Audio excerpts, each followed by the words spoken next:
You're looking at the Ricoh Center in the heart of downtown Toronto, where in just 30 minutes, this building will be rocking as we drop the puck on the inaugural game of the newly formed Toronto Roadrunners hockey franchise. The city of Toronto has a long history of professional hockey and is indeed considered the mecca of hockey in North America. The dream to bring the Roadrunners to Toronto began in 1996. It's been a long road fueled by passion, yet filled with adversity. From boardrooms to the ice, the journey of the AHL's Toronto Roadrunners began nearly a decade ago. In 1996, Ernie Coetzee dreamed of bringing an IHL franchise to the Toronto area, and together with his partner Frank Ricoh proceeded to pursue ways of doing this. We went to the IHL All-Star game in Las Vegas in early 1995. We wanted to go to Vegas anyway, so it seemed like a good time to go. And we were kind of the Toronto contingent down there of guys looking to bring a team to Toronto, so we met a bunch of the owners. Frank came to propose a franchise for Mississauga, Ontario. And I thought in my own way, I knew what Mississauga, Ontario was, being a Canadian. I knew what Toronto is and what a market it is. But most of the Americans of the IHL didn't really understand what Frank was talking about. And I don't think they had an appreciation of what a good market it was. Although Lyle understood the market and the great possibilities it could hold for any team, his franchise, the Phoenix Roadrunners, were doing well, and he didn't have a second thought about it until the Winnipeg Jets relocated to Phoenix. We were successful until the Winnipeg Jets moved to Phoenix. I then knew that Phoenix was not a two-hockey team city. It's a large city, but it's in the heat belt, and it's in southern United States where hockey is not played very much. And I knew that two teams wouldn't survive in this economy, so I shut the Phoenix Roadrunners of the IHL down and pursued moving to the Toronto area with Ernie Coetzee, Frank Ricoh, Jim Smith, and Eric Dion, which we have accomplished to this day. Although finally successful in the journey, the road was a constant uphill battle that tested all of those involved both emotionally and financially. In 2001, the partners were dealt a devastating blow, one that almost dismantled the group and left the partners questioning their own loyalty. In that year, the IHL merged with the American Hockey League, and once again, the Roadrunners were left without any deal or team. We felt that our team was kind of left out of the, like you throw out the baby with the bathwater. You know, our team, which we were a member in good standing in the IHL, we were working hard to put the team in Toronto. We'd gone all the IHL meetings, we had paid all of our dues, we had contributed when there were, cash calls to support other teams, and that was all, all Lyle's doing, quite frankly, and he was a member in good standing, and I think he should have been treated with a little bit more respect at that time. Unfortunately, he ended up not having a team as a result of those actions. We were just caught like a deer in the headlights, just in between where you should be and where you shouldn't be. And unfortunately, it had happened the way it did. So the negotiations started with the city of Toronto. But again, their dream of having a professional hockey franchise fell through due to the cost of building a new arena. Then the idea came, if we can't build, let's renovate. And that's when the deal was cemented for the Ricoh Center on exhibition grounds. So the $30 million renovation started, but the Roadrunners organization still needed a team. And then it happened. A light at the end of the tunnel. A simple clause that both the AHL and NHL would follow. There's a clause that says a team that's playing in a particular building, you own the territory 50 miles around that building, and you can do whatever you want effectively within that 50-mile territory. Well, I know, because we've done our due diligence on Hamilton versus the Toronto market, that Cops Coliseum is 42 miles from our building. Right? We actually got in the car and we drove and we mapped it out 42 miles. So whoever's playing in Cops Coliseum, if they decide they'd rather play in the Ricoh Coliseum, they have the right to do that. I knew that the Hamilton Bulldogs were owned by the Edmonton Oilers. I knew they weren't thrilled with their situation there. They're doing fine, but they probably may feel that Toronto's a better market. I know that Lyle, our majority owner, is from Edmonton, so he knows all these fellas that own the Oilers, their community group there. So we got on the phone with Lyle and we said, Lyle, this is the one way we can do the deal. For the Oilers, it was more selling them on our business plan and making them understand that we are viable and that we will be successful and they will have a great place to develop their future players. And once they saw through that, they decided to move their franchise, which was their decision alone, and not a league decision, to move from Cops Coliseum to Ricoh Coliseum. Well, I think all of us, if you turn the clock back to 1996, thought it would be easier. I mean, we never thought it would take 7 years from 1996 to finally get to the point where we're going to drop the puck. I mean, we just never thought it would be that long. And frankly, if we thought it was going to be that long back then, who knows? I think Lau may not have done the deal, and I think we may not have done the deal. We just kept pursuing, and I guess here we are now with the old Coliseum and Ricoh Coliseum on Exhibition Place. And we're in the best position we could be in, no question. And it's brand new, and it's exciting, and it's like a rejuvenated Boston Garden, if you like. Well, I feel that we will be a very successful franchise in the American Hockey League. I feel that Ricoh Coliseum will be a very successful arena in Toronto. I think it'll really complement the Trade Center, the National Trade Center, which it's part of. It'll be a great place for the Royal Agricultural Winter Fair and all the other events that go on in that building. After 7 long years, the Roadrunners are finally a team and finally have an arena to play out of. Just like the partnership between Lyle, Ernie, Frank, and Jim that was melded on a handshake, the Roadrunners will operate their franchise with the average family in mind. And that starts with the arena. I mean, our marketing pitch is how close we get. We got a great marketing agency, Ricoh Communications, and if you go into our building, you'll see how close all the seats are to the ice. You'll see our luxury suites are hung from the ceiling out over the seats so that you're kind of on top of the ice as opposed to pushed back behind the bottom rope. You can't get a bad seat in our building. And what we want to do is bring professional hockey close to the people here. We want our players in the community. We want our players walk between every period and before every game and after every game, right through the club lounge. They walk right through, it's cordoned off, so we'll be giving high fives to all the kids there. We want people to be able to identify with the guys that are on our team and know them and have them go to the schools and have them go to the various places out in the community where they can promote hockey and have kids really take a liking to these guys on a personal level as well as idolizing them on the ice. You are watching Toronto One. Now through this weekend at the Brick, get employee family prices on everything in the store. The same great savings that the Brick's employee families receive. A special discount normally reserved exclusively for employees' families. Get employee family savings on everything in the store. And you don't pay until 2005 with no down payment and no monthly payments. It's been over 3 years since the Brick has made this incredible offer, so don't miss it. Employee family prices only at the Brick. Open every Saturday till midnight.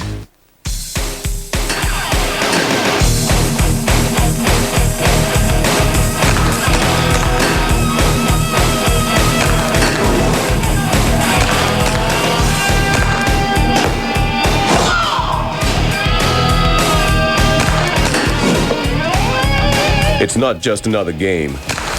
It's the only game. Sergeant Splatters. Play it hard. 416-781-0991. Jewelry sitting at home in a drawer or a safety deposit box doesn't earn you any interest. It's dead money. When you take your jewelry, sell it, you get cash. You take the cash, you invest it in the bank, it makes money. Cash makes money. Jewelry does not make money. Jewelry is dead money. Jewelry may appreciate, but it really basically stays the same price over many, many years, whereas money in the bank will earn you interest.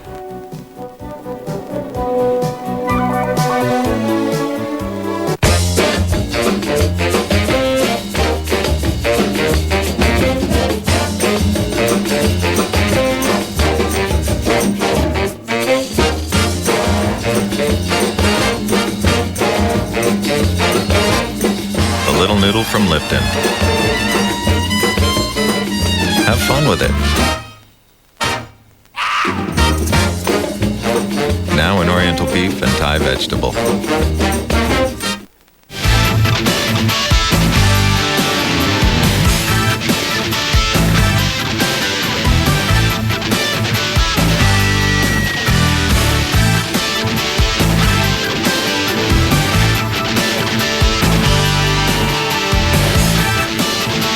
The 2003-2004 playing year marks the 68th season for the American Hockey League. Granted, over the years, some of the teams may have changed, but one thing that has stayed consistent is the AHL produces more players for the NHL than any other league in the world. In fact, last year, 385 AHL players suited up in NHL colors. For new fans to the league, here's a few things that you might like to know. In 1936, the Canadian American Hockey League and the International Hockey League would join together to form the American Hockey League. The league existed during the many decades when the NHL had only 6 teams. If you were not in the top 90 hockey players in the world, then your next best and only option was to play in the AHL.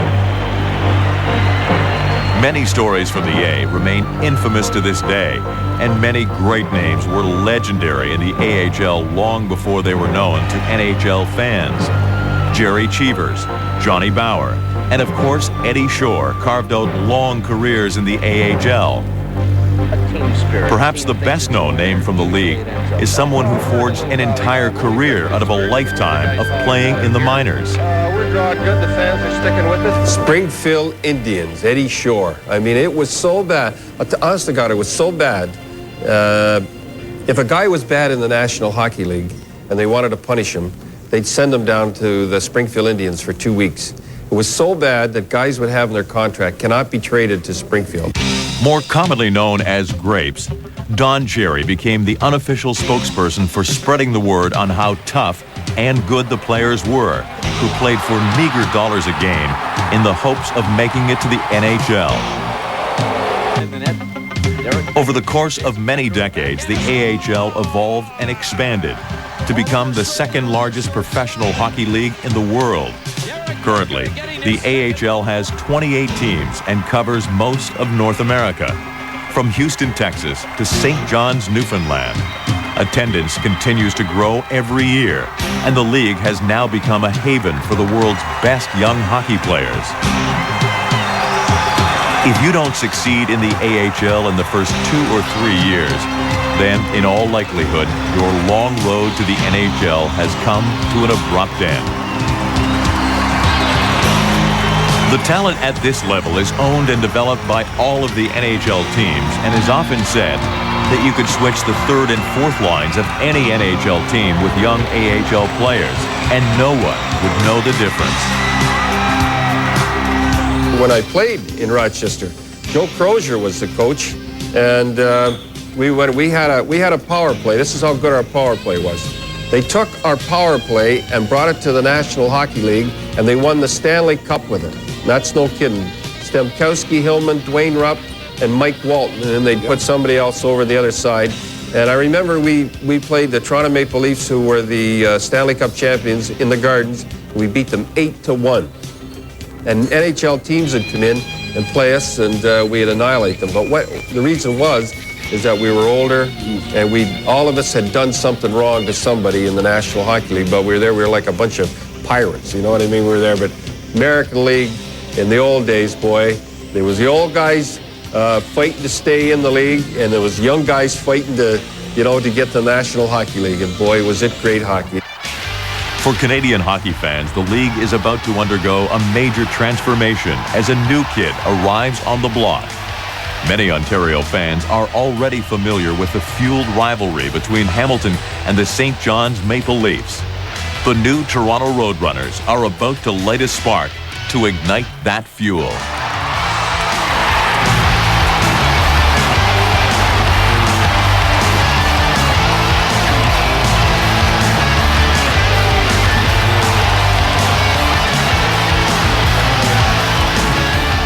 Up next, we'll be taking a look at today's opponents, the Rochester Americans, better known to their fans as the Amerks.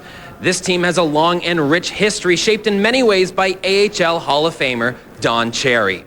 Stay tuned. It's Saturday afternoon, and you're watching AHL hockey. It's the Toronto Roadrunners live right here on Toronto One.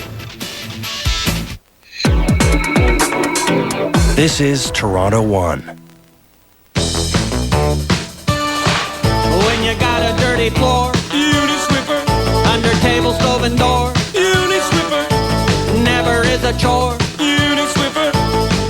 Swiffer Wet Jet removes 2 times more dirt and liquid than this look-alike to clean than ever. Swiffer. Place looks great. It's not too late. I hope it's not genetic. Yeah. Woo! Swiffer's good. Swiffer Wet Jet. Stop cleaning. Start Swiffering.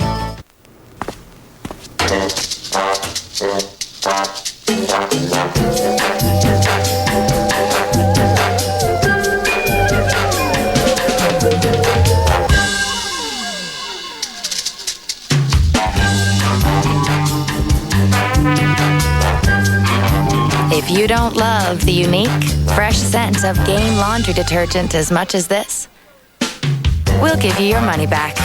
Guaranteed. Matt Armstrong, the yummiest crush of my life. Thought more about spitballs than me. My obvious beauty potential eluded him. Sometimes where beauty comes from can be rather unexpected. Take Head & Shoulders. I used it and unexpectedly wound up with this smooth and silky hair. It's like beauty queen hair. Head & Shoulders gives you 8 surprising ways to see nothing but beautiful hair. Eat your heart out, Maddie. Toronto, in the hockey world, considered the center of the game. Toronto, a member of the Original Six, home of the Hockey Hall of Fame, and immortalized in an annual NHL award in the likeness of the grand old lady herself, Maple Leaf Gardens.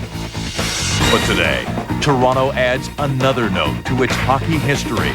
There's a new hockey team in town, and they've raised a roof, poured a new slab, transformed horsepower into hockey power right in the heart of the city.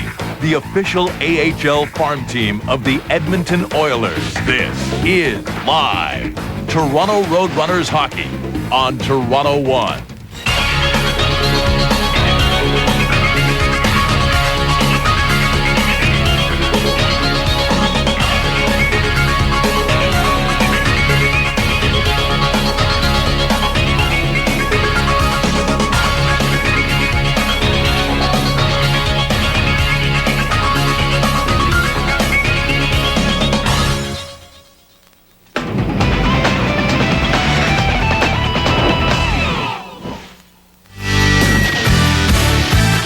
The Ricoh Coliseum at Exhibition Place is sold out for today's game. Almost 10,000 fans on hand to watch these two teams, Rochester and Toronto, for the third time this year.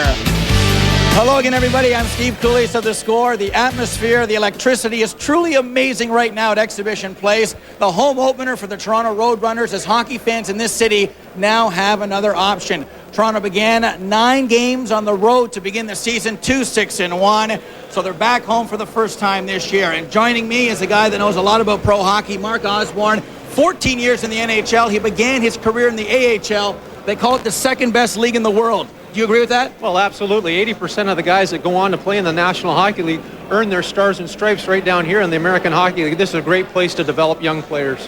All right, time now to meet the third member of our broadcast crew. Let's go downstairs and join Jason Agnew. Jason? Thanks, Steve. How cool is this? We're just minutes away from the puck being dropped right there at the Toronto Roadrunners inaugural home game. I'm excited, but I think I should be moving pretty soon, or I'm probably going to get hit by a puck or something. So back to you guys up in the booth. Thank you very much, Jason. What does Rochester have to do to go 3-0 against Toronto this year? Well, what they're going to have to do is get to Steven Valiquette early. Here's a goaltender who's just been sent down from the Edmonton Oilers. He's probably got jet lag in his legs. Another thing they're going to have to do is take away the speed and the skill of this Roadrunner team. If they can establish their neutral zone trap, which they're famous for, they're going to be tough to beat tonight. How excited their team's going to come out tonight, definitely. They got a great team here in Toronto. They're going to come out first period full of energy for sure. They'll open up the building, so we got to weather the storm early and, kind of dictate the play, and hopefully they turn to our style of hockey. Jeff Ward had a closed-door policy before this game. He didn't talk, and he didn't allow any of his players to talk, but we're allowed to talk about the hockey club today, the Toronto Roadrunners against Rochester. How does Toronto get through the dreaded trap, in your opinion? Well, you're going to have to make those crisp tape-to-tape passes, and when those passes aren't there, you're going to want to soft dump it into the corner, make this veteran defense of the Americans go back and pick up the puck. You're also going to want to get in front of this Ryan Miller goaltender. You got to get traffic in front of him. If we can trade traffic, we're going to score some goals. Also, keep the electricity of this home crowd going, and if they can do that, it's going to be a beautiful night for the Roadrunners. It is filling up right here at the Ricoh Coliseum as this building, the first shovel went into the ground in January of this year. A few months later, $38 million. and we have a reopening of a building, Ozzy, that was first opened in 1922. The ceremony is underway at center ice. There they are officially busting the ice to open the building here at the Ricoh Coliseum. Electricity in the air right now as hockey fans in Toronto have an alternative, and that is the American Hockey League. We're going to join the opening ceremonies right now, and in just a few moments, the PA announcer, Rochester, here at the Ricoh Coliseum will take things over.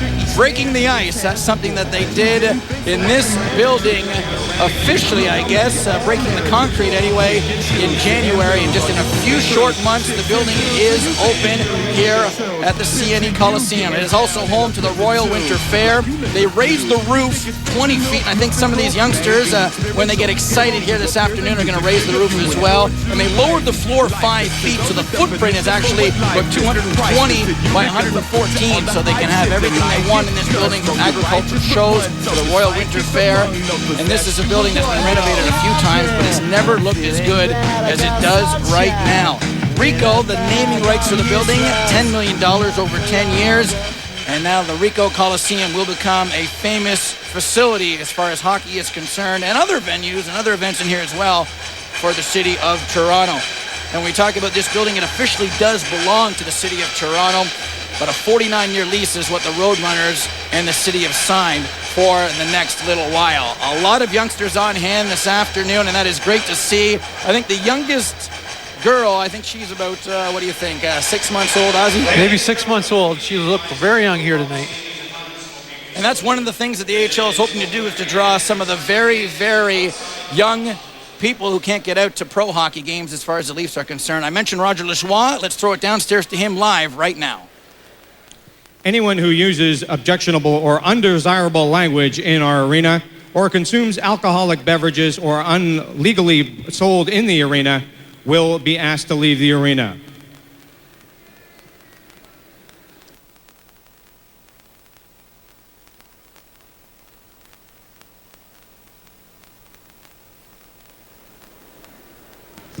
Our corporate partnerships are very important to the success of the Toronto Roadrunners and the American Hockey League, and we are particularly fortunate to have many outstanding corporate sponsorships who believe in the future of professional hockey in Toronto. We would like to congratulate and welcome the following corporate sponsors: Ricoh Canada, TELUS, Steam Whistle, Cool Breweries, The Fan 590, the Toronto Sun, Coca-Cola, Jetsco, Maple Leaf Foods, Pizza, the Ontario Toyota Dealers Association, Sportsnet, The Score, Toronto One, Sony Canada, the Holiday Inn on King, American Express, Maple Leaf Foods, and R.J. McCarthy Limited, school uniforms and corporate apparel. It's coming on, our future is coming on, it's coming on, it's coming on, our future. Hello. So as the ceremonies continue here at the Ricoh Coliseum, it took 82 years to officially play hockey in this facility. Well, we haven't officially began yet, Ozzy, but we will momentarily. The first 23 days in the month of November are booked for events, and unfortunately for the Roadrunners, they're on the road for 9 games to start the year, going 2-6-1. We mentioned that off the top. They come back for 2 games, today against Rochester, tomorrow against the St. John's Maple Leafs, then they're back on the road again, coming back on November 21st. As a former player, how do you adjust to something like that? Well, I mean, part of starting on the road could be to your advantage in some cases. Unfortunately, the record doesn't distinguish the way the team has played so far this year. I think the coaching staff, Jeff Ward, has mentioned that they're very pleased with the way they have played. They've outchanced their oppositions up until this point. The pucks haven't gone in the net for them early on. Their first ever game on October the 10th was against Milwaukee. Jamie Wright scoring the first goal in franchise history, but they lost that game by a score of 4-3. And since then, the motto for this club has been facing hot goaltenders, and that has been a problem, and that's something they're going to have to overcome, especially this afternoon, because Ryan Miller is perhaps the best goaltender in this league. Well, Ryan Miller is etched in the echelons with his goals against average, 1.40. He's got a .945 save percentage. he is definitely the future of the Buffalo Sabres. If he follows in any of the footsteps of his counterparts, Mathieu Baron and Mika Norinen, that are up in the Sabres now, this is a guy that they really want to play for the future with the Sabres.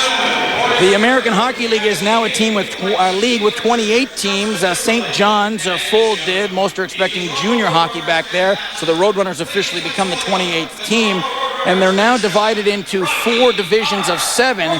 Toronto is in the same division with these Rochester Americans. All 4 Canadian teams are in the same division, meaning Manitoba, Hamilton, Toronto, of course, and the St. John's Maple Leafs, who we will see here tomorrow, as it looks like Rocky is trying to rock the house here at the Ricoh Coliseum. So let's listen in.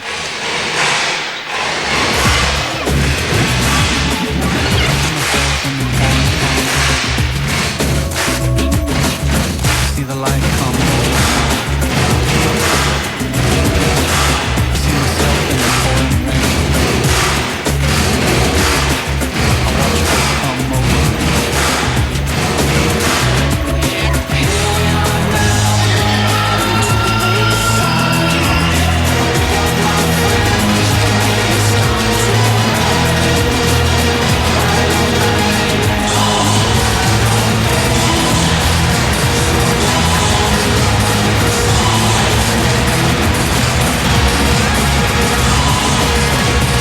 Ladies and gentlemen, your 2003-2004 Toronto Roadrunners.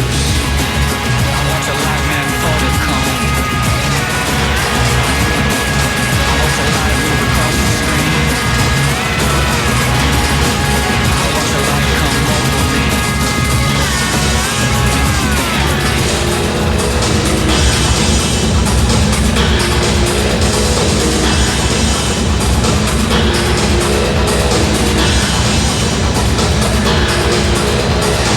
This goaltender played his college hockey at the University of Maine and played last year for the Columbus Cottonmouths of the East Coast Hockey League. Let's welcome number 1, Mike Morrison. This goaltender played last season for the Milwaukee Admirals of the American Hockey League, his 3rd professional season. Let's welcome number 29, Chris Madden.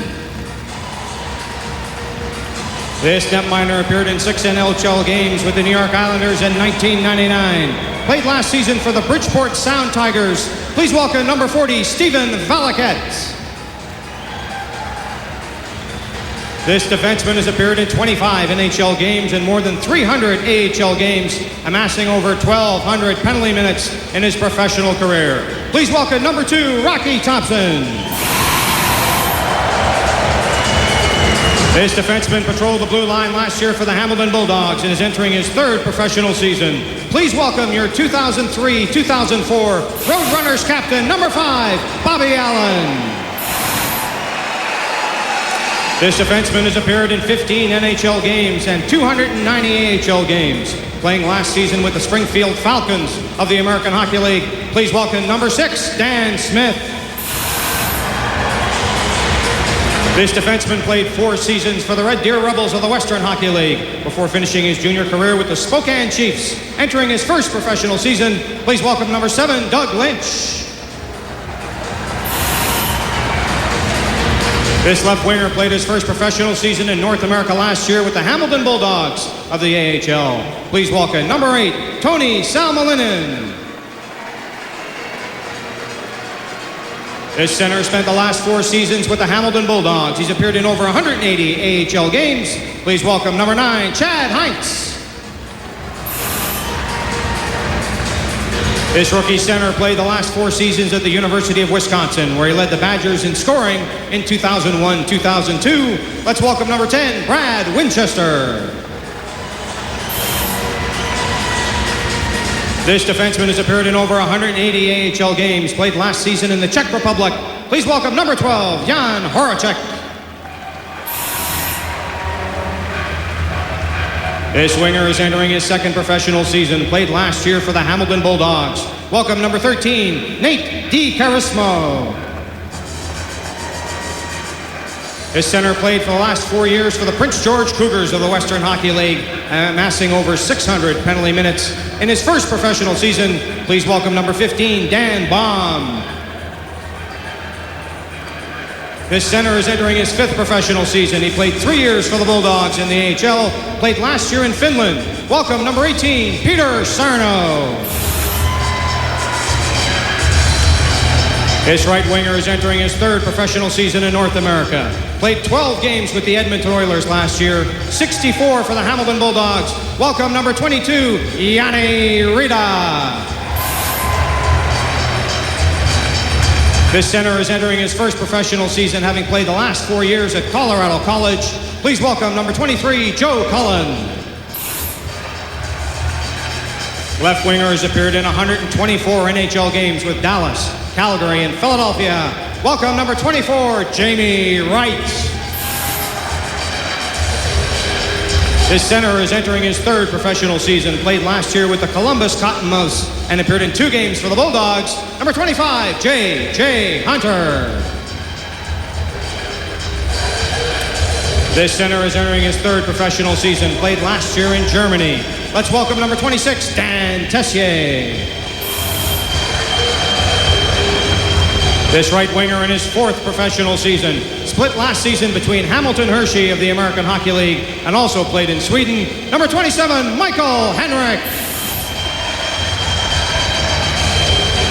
This defenseman entering his 1st professional season in North America, played the last 5 seasons in his native country of Finland. Number 33, Mikko Lumana. This defenseman entering his 1st professional season, played the last 4 years with Val-d'Or of the Quebec Major Junior Hockey League. Number 36, Matthew Raw. Right winger last season for the Columbus Cottonmouths of the East Coast Hockey League, his 3rd professional season. Welcome number 37, Sean McGaslin. This center entering his 2nd full professional season, split last year between Columbus and the Bulldogs of the AHL. Number 38, Mike Beshai. And this left winger in 171 NHL games and 380 AHL starts. Played last year for the Albany River Rats of the AHL. Welcome number 51, Dave Roach.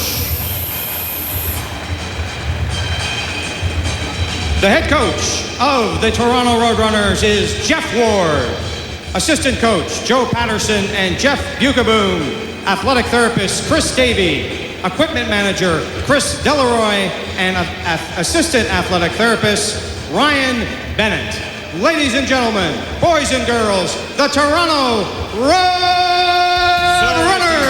Continue here at the Ricoh Coliseum. We're going to take a break. You are watching Toronto Roadrunner Hockey live on Toronto 1. Hast du etwas Zeit für mich? Dann singe ich ein Lied für dich von 99 Luftballons, dass sowas von sowas kommt.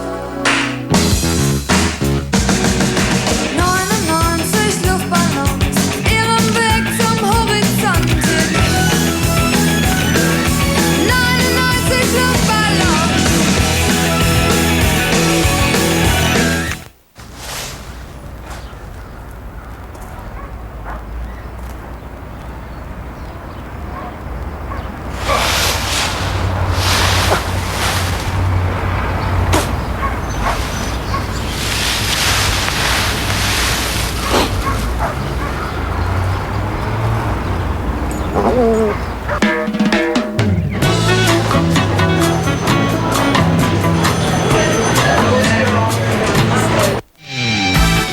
Rochester Americans are now on the ice. This is the 48th season for them in this league. They have won 6 Calder Cups. That is in the top 5 all-time. Their last championship was 1996. John Tortorella, who is now in Tampa Bay doing a fine job, was the head coach. When you talk about American Hockey League teams, this team, the Amerks, are right at the top of the list. Well, no doubt. This is a well-established team. It's got a lot of history behind it. This is, you know, the kids and the families in Rochester just love the Rochester Americans. Got a lot of great players that have worn the Rochester American League jersey, and you know, just a wonderful place to play. Today, the Rochester Americans are very defensive. This man, Randy Cunnyworth, who played in the National Hockey League, and I know you know him very well. He has been behind the bench of this club now for the last 4 years, and he has gone with 8 defensemen today. What's the rationale there? I don't know. I don't understand what the rationale behind dressing 8 defensemen. You know, they may have ran into some injury problems last night after they played the Hamilton Bulldogs. But in any case, Nathan Pesch, who also plays on the back end, can fill in and forward. He's a very versatile player. Behind the other bench is Jeff Ward, 41 years of age, 3rd year in the Oilers system, and of course his first running the bench here in Toronto. Last year he finished up in the Calder Cup Finals, running the Hamilton Bulldogs. They went to the 7th game before they lost to Houston, and that nail-biter, 3-0 was the final score. So Jeff Ward is running the bench. He has got Joe Patterson and Jeff Bukaboom with him. So as far as the coaching staff is concerned, very strong here in Toronto. Oh, very strong coaching staff they've built here. Jeff Bukaboom, of course, has won 4 Stanley Cups. He's going to help solidify and teach some of those young players on defense. Jeff Ward did a tremendous job as he took over from Claude Julien last year, led this team all the way to the Calder Cup Finals. Obviously, they lost in 7 games. And Joe Patterson is not a stranger to being involved in hockey. He played in the NHL for 12 years. He's coached at the Ontario Hockey League level. He's also had a lot of coaching experience at the American Hockey League. Ozzy, I don't know what they're doing driving in your car from the parking lot here, but let's see who's coming out of the car. Yes, it is Paul Coffey, Toronto native, 4-time Stanley Cup champion. I'll never forget his 48-goal season in the Oilers' heyday back there in, I guess, 85-86, then went to the Pittsburgh Penguins. So a surprise guest coming out of the truck today, Paul Coffey, and when you talk about great hockey players, he is right there at the top of the list. Well, no doubt. Paul Coffey established what players grew up watching. His beautiful skating ability. He was an offensive defenseman, as you mentioned, 48 goals. Future Hall of Famer. Played with those famous Edmonton Oilers for playoff Stanley Cup winning teams in the mid-'80s with Messier and Lowe and Gretzky and Curry.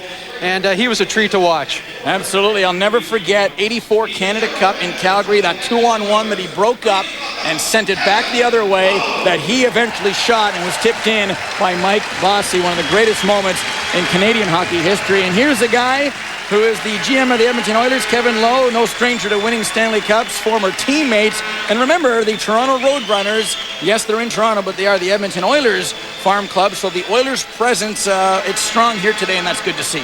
Oh, that's good to see. I mean, this is the first time in Toronto history where the Oilers farm team is being located here.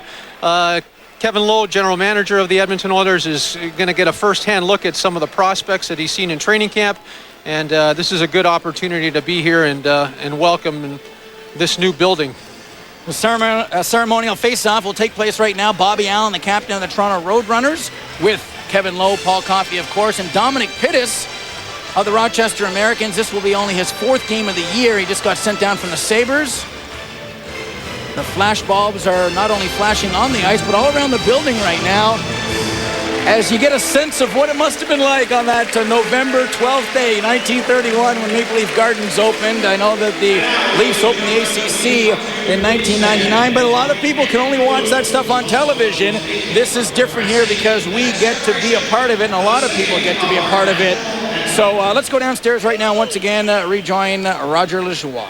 Oh, say, can you see by the dawn's early light what so proudly we hailed at the twilight's last gleaming, whose broad stripes and bright stars through the perilous fight o'er the ramparts we watched were so gallantly streaming, and the rocket's red glare, the bombs bursting in air, gave proof through the night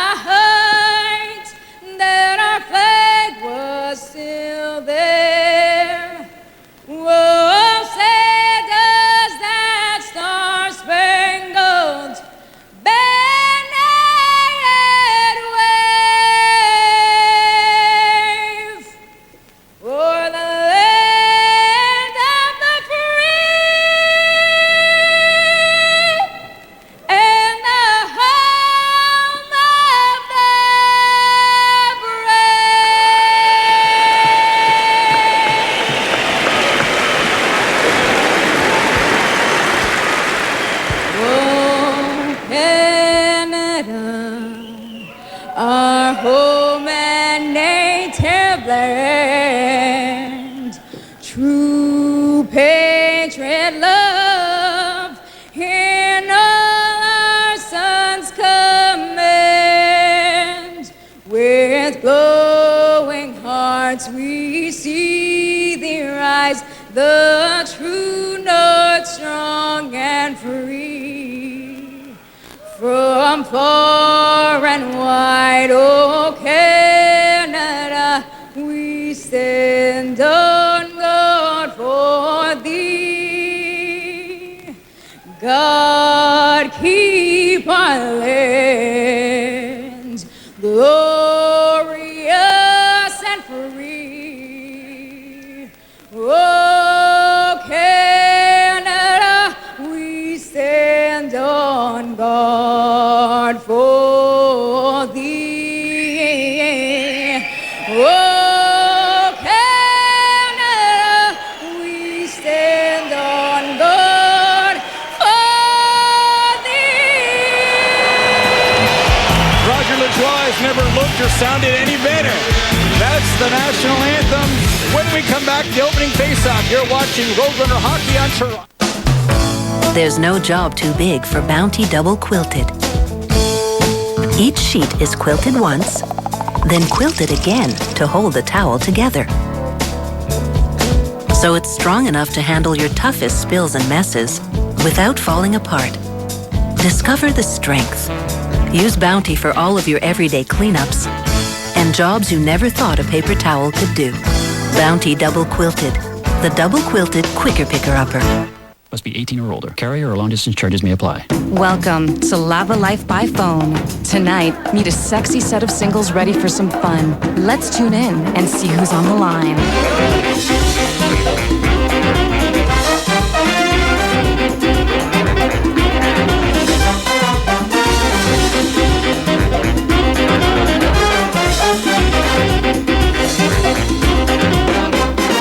Any night can end in a casual connection, a budding relationship, or a steamy romance. You never know where a call might lead. Dial now and start your own romantic adventure on Lava Life. Call, listen to profiles, send messages, or talk live.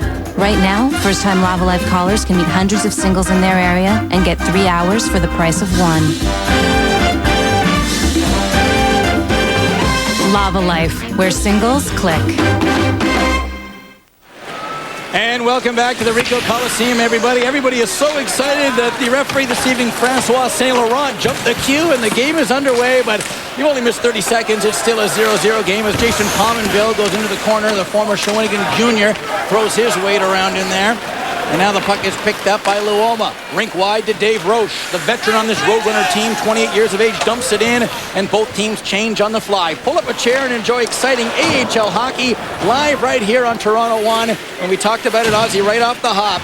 The second best hockey league in the world. Well, absolutely, Steve. This is great hockey. It's going to be entertaining, and it's going to be high-paced, action-filled. Here's Yuri Novotny. 19 years of age last year, the youngest regular in the AHL. He dumps it in. Jan Horacek behind the net, around the near boards, picked up by Jamie Wright. Played on the line with Conroy and Iginla last year with the Calgary Flames and played pretty well, in fact. The Roadrunners get it to the line, but not out. Mazovsky keeps it in. Now in the far corner, circling with the puck. On the wraparound try was Gostad. There's Novotny in front of the net, but Stephen Balaket, the surprise starter here today, with not one but two pretty good stops. Well, that's a big, huge start for this Roadrunner hockey team. Valaket making a couple of big saves. We're looking at the starting goaltender for the Rochester Americans, Ryan Miller, 4-1 with a 1.4 goals against average, 9.45 save percentage. He's one to watch. And on the other end, a guy that just made two pretty good saves, Stephen Valaket, surprised everybody. They flew him in last night under the radar here.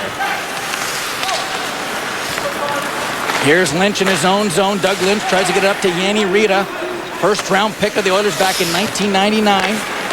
Far boards now. Shot off the boards and out by Michael Henrik. Back comes Bardovic, he lost control of the puck, and then Rita tries to dump it in, but he hit Bardovic. Now here's Henrik at the line, bumped off the puck nicely by Brian Chapman, the veteran. Now far boards, Tessier gets it back to Henrik as he lost the handle on that one. He has struggled offensively for the Roadrunners this year. Norm Milley, the Toronto native, dumps it in, then goes in after it. There's Lynch. Bobby Rocky Thompson was actually also there, and he bumped his man Milley in the corner. Corralled by Derek Roy. He goes down, a bit of a dive, no call, as Rita just fires it in. Miller gloves it, and then leaves it for Rick Morozic. 17:35 to go, first period. AHL hockey officially here at the Ricoh Coliseum in Toronto. I'm Steve Koulias, along with Mark Osborne and Jason Agnew. Pull up a chair and enjoy the exciting action this afternoon. There's a great chance here for Wright on the backhand. It just slid off his stick. Oh, what a save by Ryan Miller as he got something on that one. And that's typical Ryan Miller. That's what you're going to see from Ryan Miller. Dominic Pittis in the corner, bumps his man. Then it's controlled by Jamie Wright. Back pass to the captain, Bobby Allen, who was part of the Sean Brown trade on deadline day 2002. Now Wright goes after the loose puck. Morozic knocks it to the line. And here's Pominville at center, looking for Dominic Pittis, but that just failed to click. Mikko Luoma now in the backhand, one of 3 Finnish players on the Roadrunners. Gets it up to Chad Hines, down the wing, 2-on-2. He's got Roche with him, tries to center it, but Doug Janik does a nice play to knock that away. Far boards now, controlled by Peter Sarno. Toronto native just dumps it, and it's picked off nicely there by the Americans, and they get it up to Paul Gostad. From Fargo, North Dakota, he takes down Lynch. No call on the play as Sarno corrals the puck, skating through center. Plugging it in over the line, waiting, leaves it for Dave Roche with a shot. Blocker save there by Ryan Miller, the former Hobie Baker winner. Behind the net, Hines tries to get it in front to Roche. His shot goes off a stick, and now the Americans get it to center. Pretty good action, 3 minutes in, Ozzy. Well, that was a great exchange there of the offensive zone by the Roadrunners. They've created some good chances so far early. Roche just dumps it to center. He looked to the bench, but he has to go 85 feet, so he has to stay on as Ricky has the puck. Spelt like Ricci, but pronounced Ricky. No relation, of course, to the San Jose Shark, like no relation for you to the famous singer. No, not at all.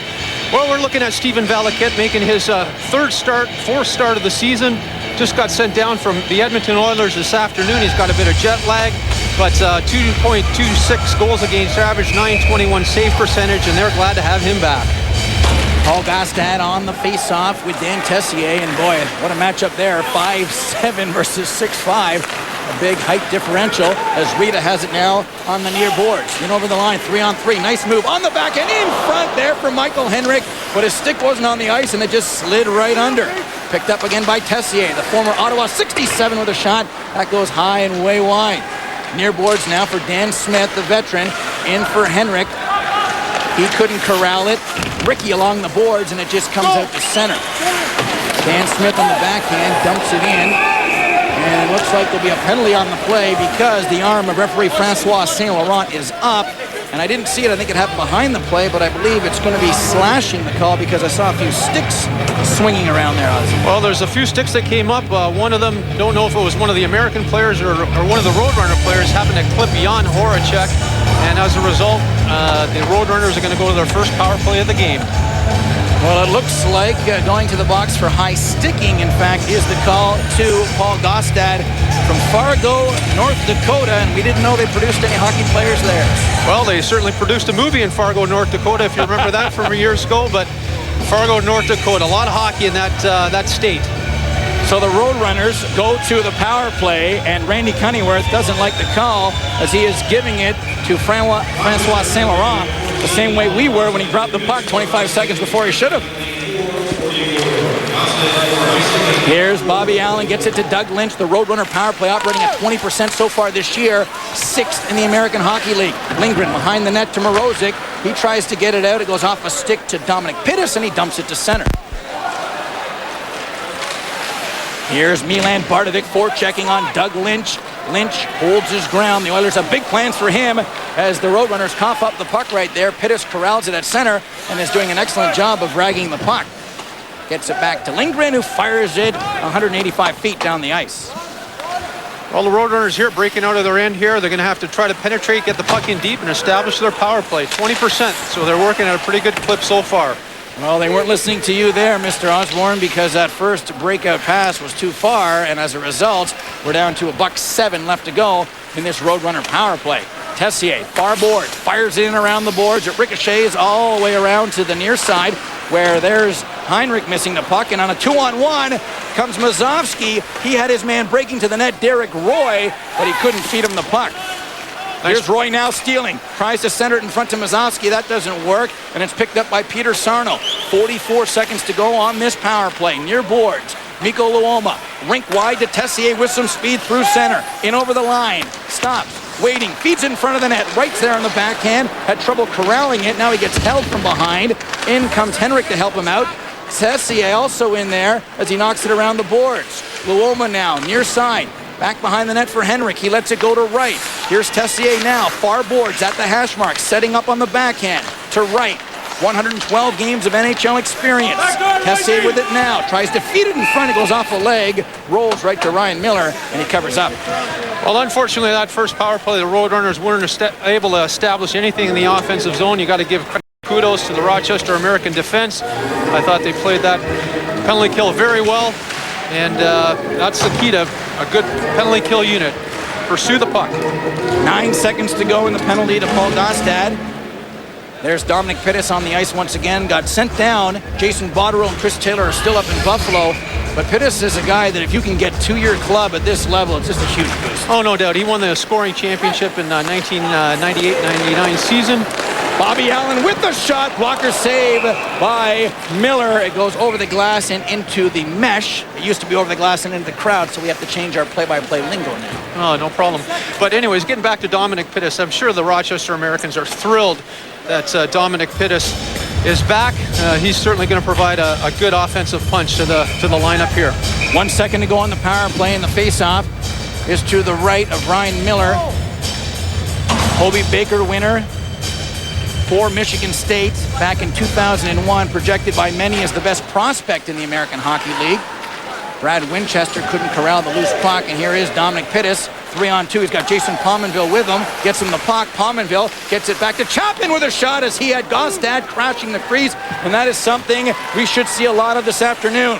Joe Cullen on the backhand lost control, got it back again, but there's Dominic Pittis on the back check doing a great job of getting the puck, but then he lost it. Winchester around the net, getting hooked from behind by the veteran Chapman. They can't get it out, but now Ricky skates it to center. 4 abreast for the Americans. In over the line. Pominville asking for the puck, doesn't get it. Goes around the board, near corner. Controlled nicely and picked up by Pominville. Behind the net. Gets it back again. Watched by Cullen. Tries to center it, but they were changing on the fly. So Rick Moroza picks it up at center as Lindgren shoots it in. Offside. 12:26 to go in the first period. We're still looking for our first goal. You're watching Roadrunner Hockey on Toronto 1.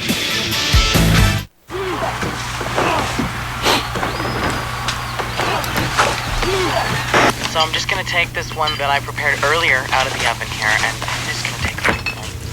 My mother used to make this. Dad, have you seen my science project?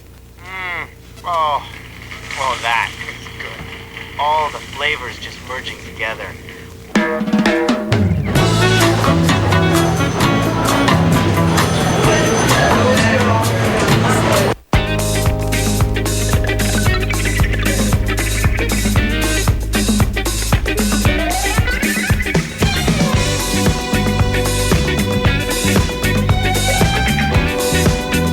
Are you losing your hair?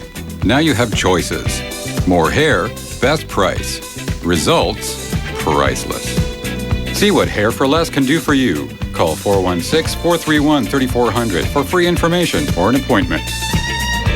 The Rochester Americans are 5-2-0-1 on the season. They were leading last night, Mr. Osborne, but they lost a 4-3 to Hamilton at home. Yeah, very uncharacteristic of their team, especially leading going in the third period. Gave up 18 shots and 2 goals. Rick Morozic, rink wide to Lindgren. He dumps it in. Valaket leaving it for Rocky Thompson, drafted by the Flames in 1995. They try to clear it, Dan Smith, but it goes off a stick, picked up by Thompson. 12:08 to go, first period. We're looking for the first goal at home in Roadrunner history here at the Ricoh Coliseum. Smith dumps it in, far corner, goes off a stick. Sarno in there after it, one of 3 Toronto players, Toronto-born players on the club. He's in there with Dave Roche on the backhand. Cycles it back to Sarno. Hines going to the front of the net, wanted the puck, didn't get it until now. Nice little move into the high slot. Tries to feed Thompson, but Bardovic broke it up and then took a bit of a dive. He wears 10. I don't think that was a 10, but he'll draw 2. No, he's going to draw 2. Rocky Thompson, unfortunately, got a pass that he didn't expect from Chad Hines. As a result, couldn't kept it in, got it intercepted, had to take a penalty. Otherwise, they could have came back with a breakaway on the play. We'll take a look at it again. Hines kind of handcuffed Thompson a little bit, tried to recover, put the stick on the Rochester player. He goes down. That's 2 minutes. Jason Pominville on the ice with Dominic Pittis and Paul Gostad up front. They got Derek Roy playing the left point on the power play. Also on the ice is David Cullen, and we have not seen a lot of number 42 tonight. He had a goal in that Hamilton game last night. Wright tries to get it out. He could not. Pittis on the backhand gets it to Cullen. Wright loses a glove, picks it back up again. Pittis now near boards, back to the point to Cullen. Back to Pittis, top of the circle, waiting. Gets it into Gostad. There's a shot. Easy save by Valaket. The rebound bounces to the slot where Luoma gets it down the ice. Yeah, beautiful save by Valaket. He was nice and square to the puck. The shooter, they got quite a power play here with Pittis up front and Gostad as well. Here comes Cullen through center to Gostad. He tries to tip it into Pittis. It doesn't work, and the Roadrunners knock it back out to center. 1:10 to go on the power play for the Americans. Their first of the game. Here's Derek Roy. Memorial Cup MVP last year with the Kitchener Rangers. He was the captain and also played for Team Canada at the World Juniors. This guy is a fantastic hockey player. Well, he's a wonderful player to watch. He's dynamic. He's got everything that it takes from the offensive standpoint to make things happen and go on to the next level. Michael Ryan with a shot. Glove save by Valaket. He hangs on with 47 seconds to go in the power play for the Americans. Stephen Valaket. We thought it was going to be Mike Morrison. The Roadrunners, they know how to keep a bit of a secret. Well, they kept us in a secret as well. We ran into Scott Housen having a slice of pizza, and he let us know that Valaket was his starting goalie, so thank goodness we ran into Housen. We'll work on the communication. It's a new organization as the Roadrunners dump it out and down the ice right now. 38 seconds to go in the power play. We're almost halfway through the first period. Looking for our first goal. Shots on goal are even at 4 apiece. Each team with 1 or 2 pretty good scoring chances so far. Shooting it in is Doug Janik. It bounces nicely there to Roy. Make that Ryan, and he just shot it over top of the net. Pominville couldn't get it. Corralling it here and spinning it down the ice is Cullen as he heads off as we see Jeff Ward rotating through 4 penalty killers up front. Well, yeah, he talked about that yesterday. He likes to get his penalty killers involved in the play. He rotated them. Key to good penalty killing success is keep them rotating. Here's Yuri Novotny as Thompson comes out of the box. Both teams are 0 for 1 in the power play. Puck comes back to Nathan Pace at the point. He couldn't keep it in and is knocked out. Going in after the puck right now is Dan Horacek, part of the Doug Waite trade back in 2001. Just a little part of the trade as the Oilers were hoping to pick something back from St. Louis that could make the difference, and so far he has been struggling this season. Puck comes to Wright, near boards at the hash marks. He is stripped by Pominville, who gets it to Pittis. Rink-wide pass on the far side. Controlled by Bardovic. There's a big shot by Milan Bardovic. Nice stop by Valaket. Bardovic with it again. Tries to get it to Pittis. Picked off there by number 38, Mike Bishai. And another penalty coming up to Toronto. No score, first period. Toronto Roadrunner Hockey live right here on Toronto 1. Are you just like Bob, feeling like you're drowning in debt? Savers Mortgage can come to your rescue.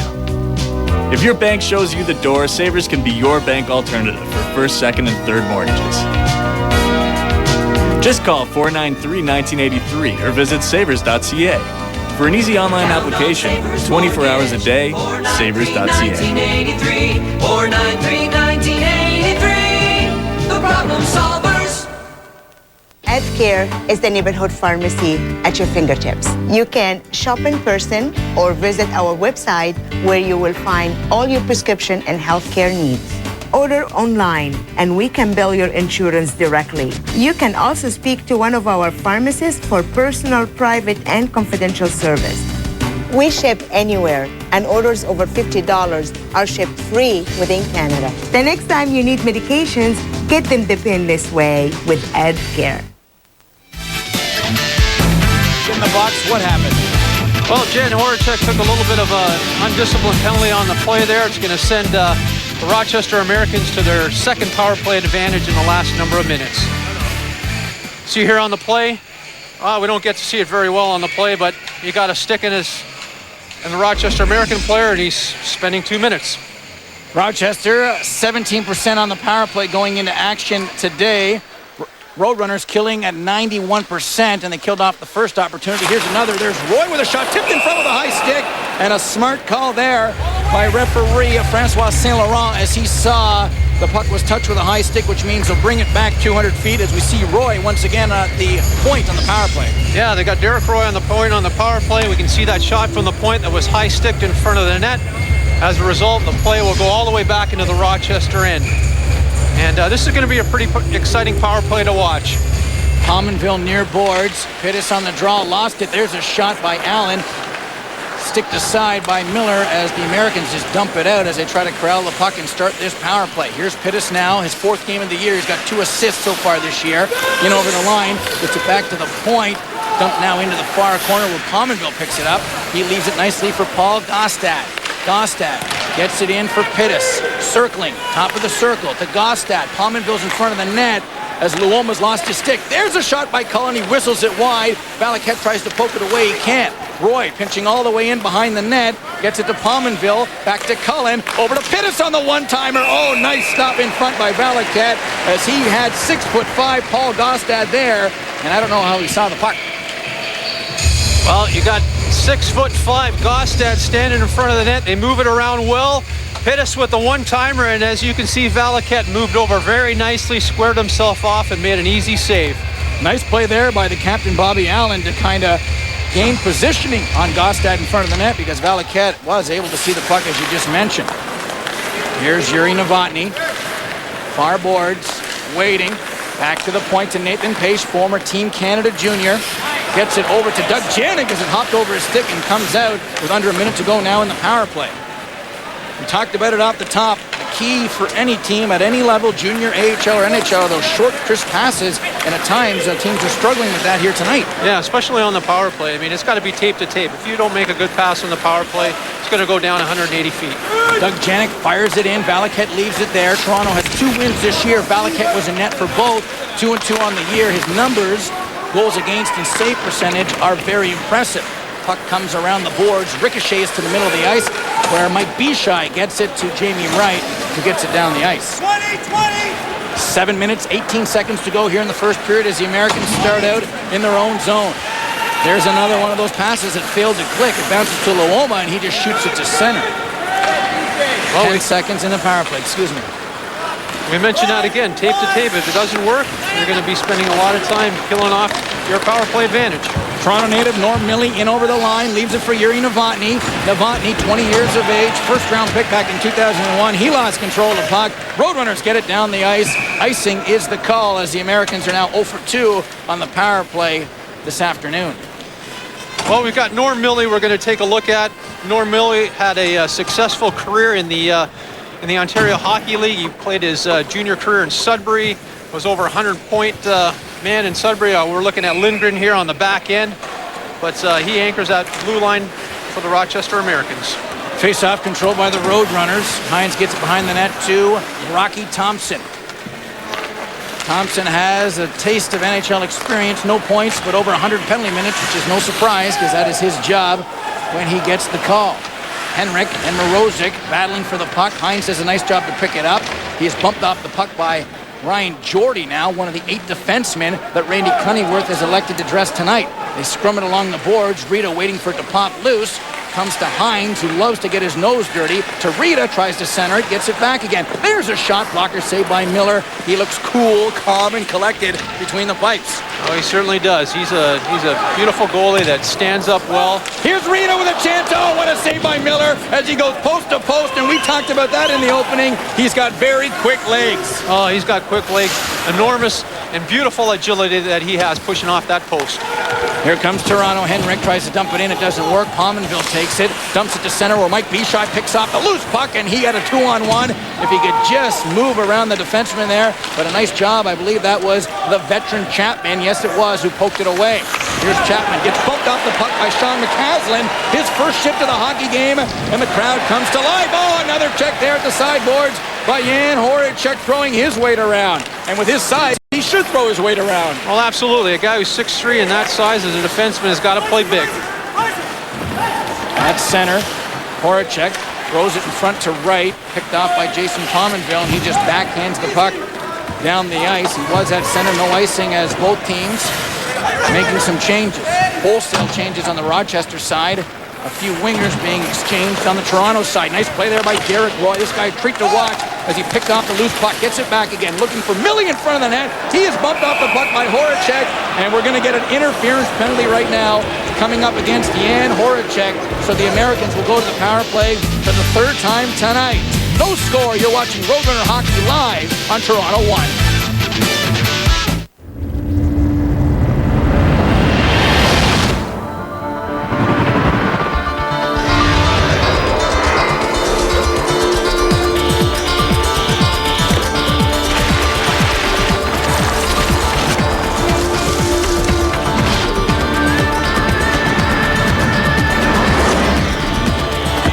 The Chinook is here. At 36-2, it won't be for long. Gimme! What do you want? Gimme! Give me restaurants! Give me travel agents! Yellow Nose. Give me hairdressers! Give me a hotel! You want it here, and you want it now. Give me doctors! Give me lawyers! Yellow.ca is the fastest way to find what you need. Give me computers! Give me shoe stores! Around the corner or down the street. Give me directions! Give me phone numbers! We'll even draw you a map. Yellow.ca. Your local search online. Peter Sarno lets it go loose in front of the backhand. Sarno is there to let it go short-handed as the Roadrunners have killed off 45 seconds already. They've had the best two chances. In over the line is Derek Roy, and he is offside. Derek Roy, number 21. This guy is a magician with the puck. Oh, absolutely. He's a magician in the offensive zone. He's got tremendous vision when he gets in the offensive zone. He can skate, he can shoot, and he's got really nice soft hands. You're going to see a lot of Derek Roy in the future. A member of Team Canada's silver medal winning club at the World Juniors in 2003. Many thought that he made the Sabres legitimately at a training camp this year, but as a wise man once said, the American Hockey League never hurt anybody. Absolutely. Under 4 minutes to go here in the first period. Rochester on their third power play. Under a minute to go in that one as Tessier gets it out and down the ice. And there's a whistle behind the play as I believe a American touched the puck with a high stick. So we'll get a face-off. It should be deep in Rochester territory. Well, we're looking at Horacek sitting in the box, his second penalty of the night. That one for interference. Maybe a questionable call there, Steve. Well, at least Horacek is throwing his weight around a little bit. That's what Jeff Ward would like to see from the big defenseman. There's a shot off the side of the net. I thought we had our first goal at home in Roadrunner history, but Miller is there to also stick that one aside as Yuri Novotny gathering speed in his own zone, looking for his first goal of the year. To Millie, to Chapman, gets it back to Morozic. He dumps it in, and the Roadrunners knock that puck down with a high stick. But they are killing time in the power play. We're down to 28 seconds to go in Rochester's third man-advantage situation. Yeah, they've done a great job on the penalty kill. You see Smith on the back end, who has done a tremendous job keeping the play out of the defensive zone. He's a big man. When he plays big, he plays well. Dominic Pittis on the face-off, 29 years of age, from Calgary, Alberta. 80-plus NHL games to his credit. He was with the Sabres on their most recent road trip, but did not see a lot of action. We're down to 15 seconds to go now in the power play. David Cullen skating it through center. Nice move. He had an avenue to the net, but Allen is there to corral it and get it down the ice. Miller in his own zone. He can play the puck very well to Derek Roy. He's bumped off the puck by Jamie Wright. Bichai tried to feed Wright again. He had an avenue to the net, but a nice job there by the Americans in their own zone. Pominville dumps it in, far corner. Thompson is there, bumped by Pittis to the line, but not out. The penalty is over as Valakat had to be careful on that deflection in front of the net. Janik with the shot, tipped in front, Valakat with the save.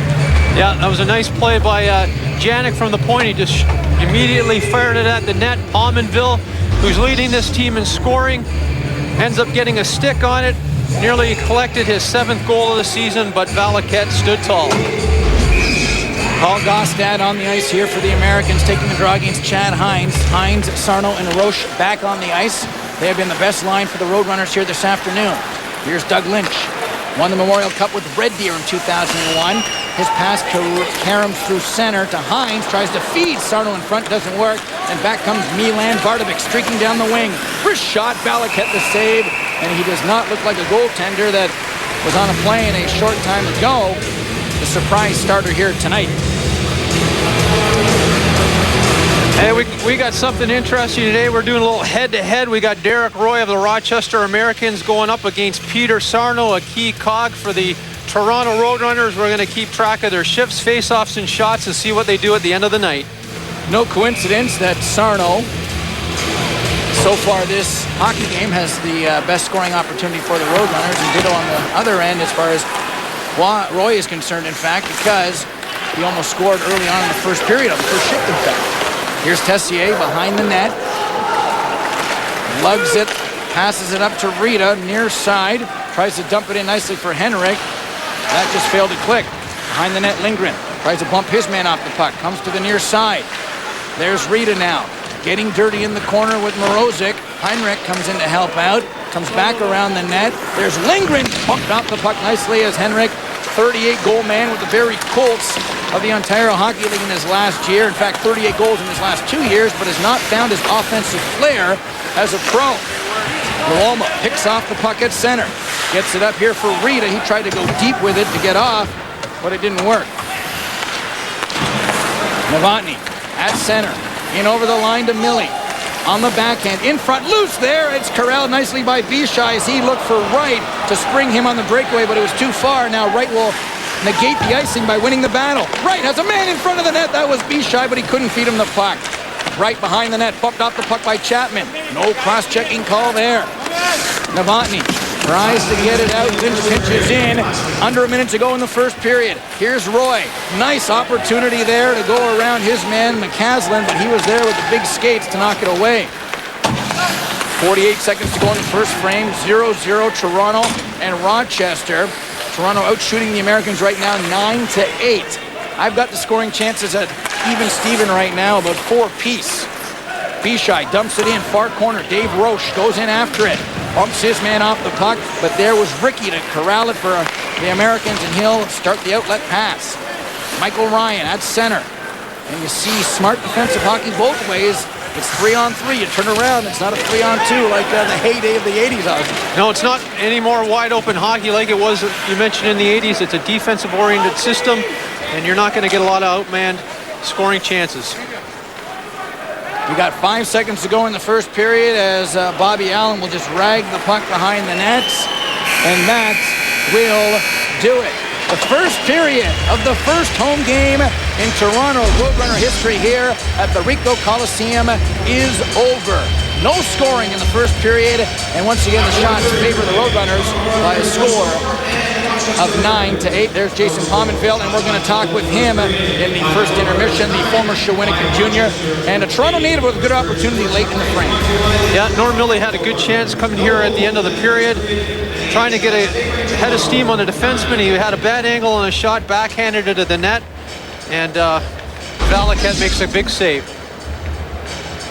So the Toronto Roadrunners, who have had trouble scoring during their 9-game road trip in the first period, that trend continues here today. Their best period has been the third, where they have scored 9 times, including a 4-goal barrage against the Phantoms, as they picked up their second win of the season on that 9-game road trip. And they did have a few opportunities, but could not capitalize tonight. Let's go downstairs and join Jason Agnew. Jason, take it away.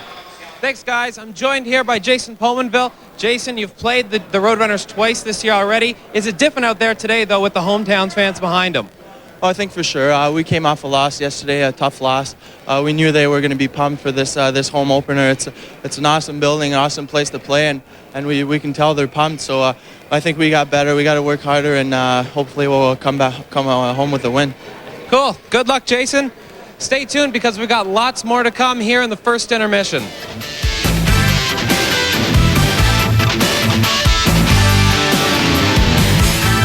This year, Toronto Roadrunner Hockey. You're watching it live on Toronto 1. This is Christianity. The more it hurts, the better it is. It's business as usual at the Mount Zion Community Church. Approphylactic! Mount Zion fosters caring in the Caribbean community of Toronto. Hello, black people. Stand down on me. Are you going to a funeral? Can I come? Don't be a jackass. Whoever said that church had to be boring? My womanhood moistens with expectation. Lord have mercy. Tonight at 7:30 on Toronto 1. Hast du etwas Zeit für mich? Singe ich ein Lied für dich von 99 Luftballons. Dass sowas von sowas kommt. 99 Luftballons, ihren Weg zum Horizont.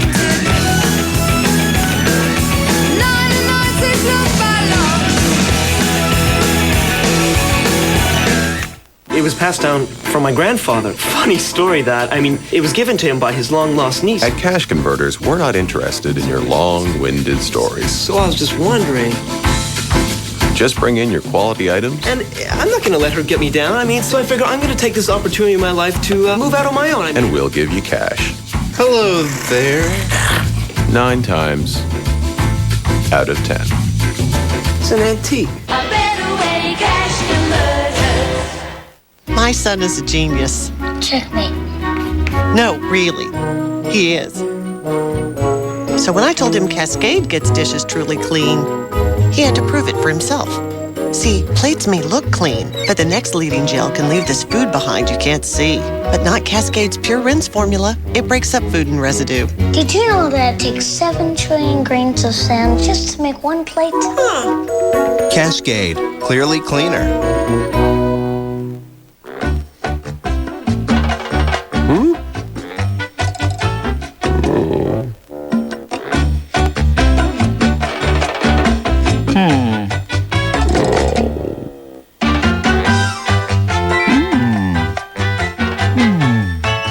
Only Charmin has Comfort Weave, so it's unbelievably softer and thicker than this brand. Guaranteed. Soft and thick.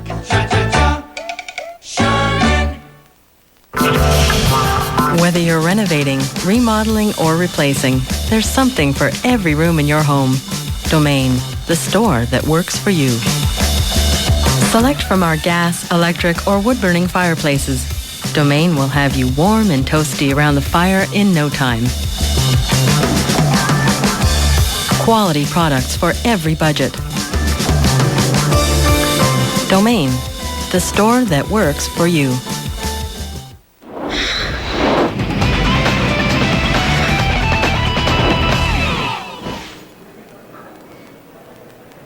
Welcome back to Roadrunners Hockey right here on Toronto 1.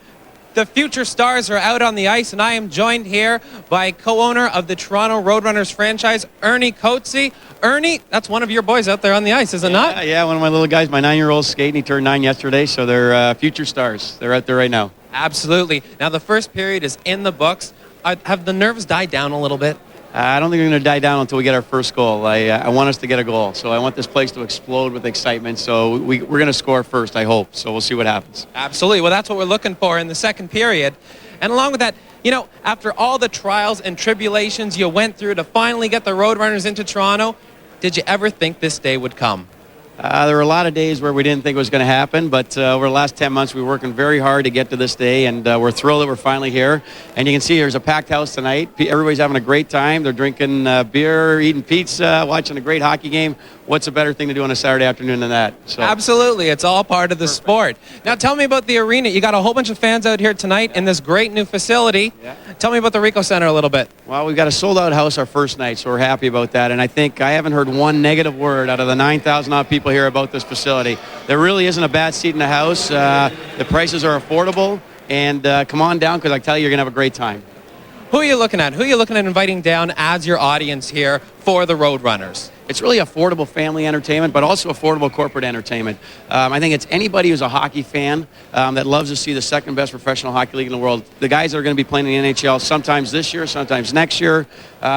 Just the average fan who really maybe doesn't have access to going down the street to the Air Canada Centre, or perhaps can't afford it. But come on down here, because we're having a great time. It's going to be Toronto rock type of entertainment. That's what we're offering you, and you're going to love it. You got it. So we're out there tonight. You've watched the first period. Yeah. Who's impressed you? Have you picked out one star or another that you've seen out there that's kind of caught your eye? Well, you know, I'm a goalie, so I love Valley. I mean, I was so happy to get Steve Valiquette back from the Edmonton Oilers. He was up there for 3 games. He's back.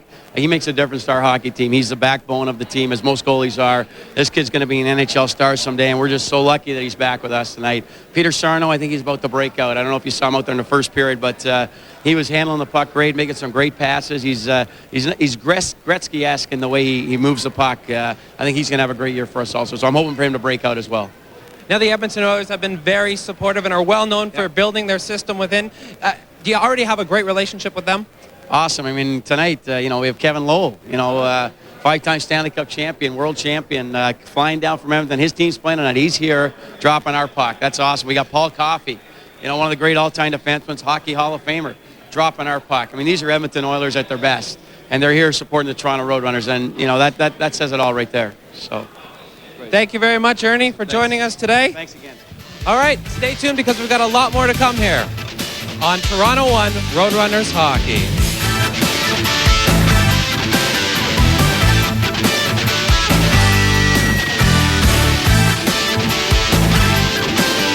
Breathe in through your nose for me, and breathe out through your mouth. Award-winning journalist Avery Haynes investigates health issues that matter. Not just for health reasons, but for social ones as well. Food was like my best friend and my worst enemy. Stress release. Issues as diverse as Toronto itself. You'll hear from the experts about the best way to rehabilitate a child. Be compassionate. Say what you mean. Take control of your health with Health on the Line. Weekdays at noon on Toronto 1.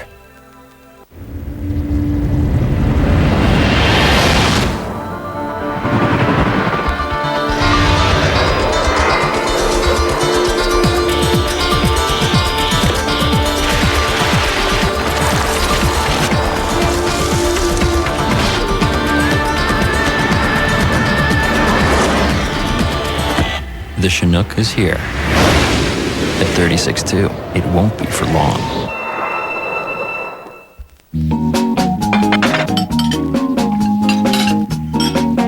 Honey, what do you say I take care of all this? That'd be great. Oh, man. Look at that. We're out of soap. I guess these dishes will have to wait. There's plenty left. A Little Dawn does a lot of greasy dishes. More greasy dishes than the leading lemon brand while suds last. Nice try. Get more done with Dawn. Takes grease out of your way. Tenzing, the Canine Lifeline, brought to you by Eukanuba. A deadly avalanche. With the clock ticking, this German Shepherd's heart pumps at full capacity, giving him the drive to save a life. For the strong heart this dog needs, he's fed Eukanuba Large Breed. Its vital health system promotes a healthy, powerful heart by providing it with 7 essential nutrients. A heart that could help keep yours beating as well. Eukanuba, what healthy dogs are made of.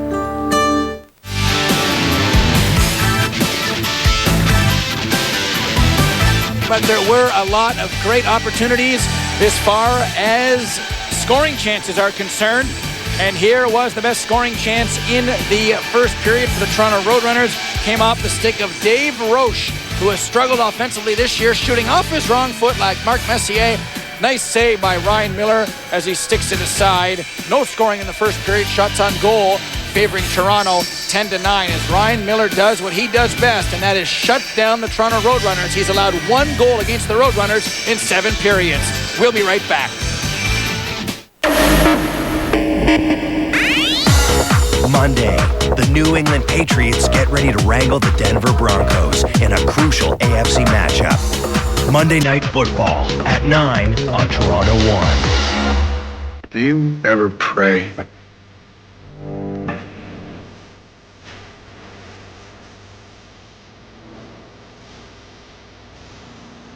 Philadelphia, tomorrow at 9 on Toronto 1.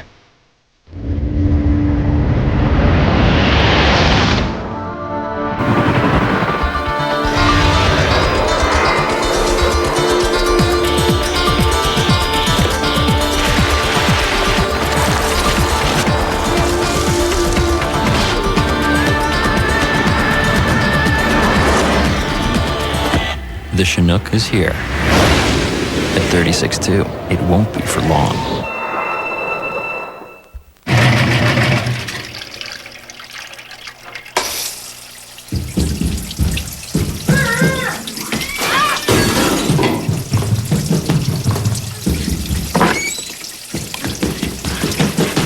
I think getting softer clothes is inconvenient.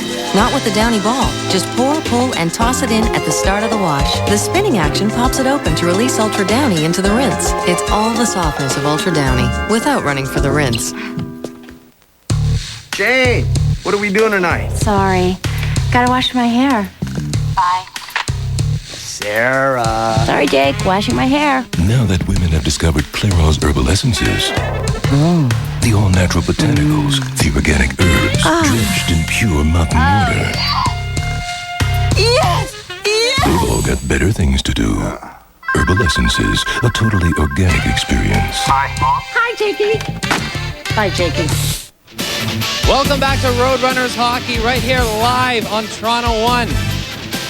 It's been a great game so far. The first period, it's 0-0 at this point. And I am indeed being joined here by an avid Roadrunner family fan. What's your name, sir? It's Michael McGuire, and my sons Michael and Aiden. Now, you've brought the whole family out to the game today. Do they play hockey? Not yet. They're just learning how to skate. They'll be learning how to skate for the first time this season. Power skating first, indeed. Always the way to go. Now, tell me something. You've obviously chosen the Roadrunners. You got all the gear out already. How do you find the environment out here today? It's been fantastic. The kids are having a great time, and we got to see Rocky. Rocky, our Roadrunner, the mascot, and they're having a great time. French fries. Very cool. Now, what do you think of the logo itself? Are the kids big fans of the logo? The kids love the logo. We got to meet the team the other night when they picked up their tickets. We got to meet the mascot, and we got to see the management and the owners. It was a really nice evening. Absolutely. That's great. Now, were you here before they actually did all the renovations on the building itself? When I was a little kid, we were here for the horse show. It was. I remember it being just. It's an incredible building. It's amazing what they've done to the building itself, especially since you can get right off the streetcar right out front. Very convenient for TTC access. Now I got to ask you. It's a 0-0 tie right now. Who's going to win the game tonight? Toronto. Number 28 is going to score the goal. He's just unbelievable in the corners. All right. Thank you very much. Totally appreciate it. Thank you. Awesome. Thanks so much. We are live here at the Ricoh Center. It's live Toronto Roadrunners hockey right here on Toronto 1.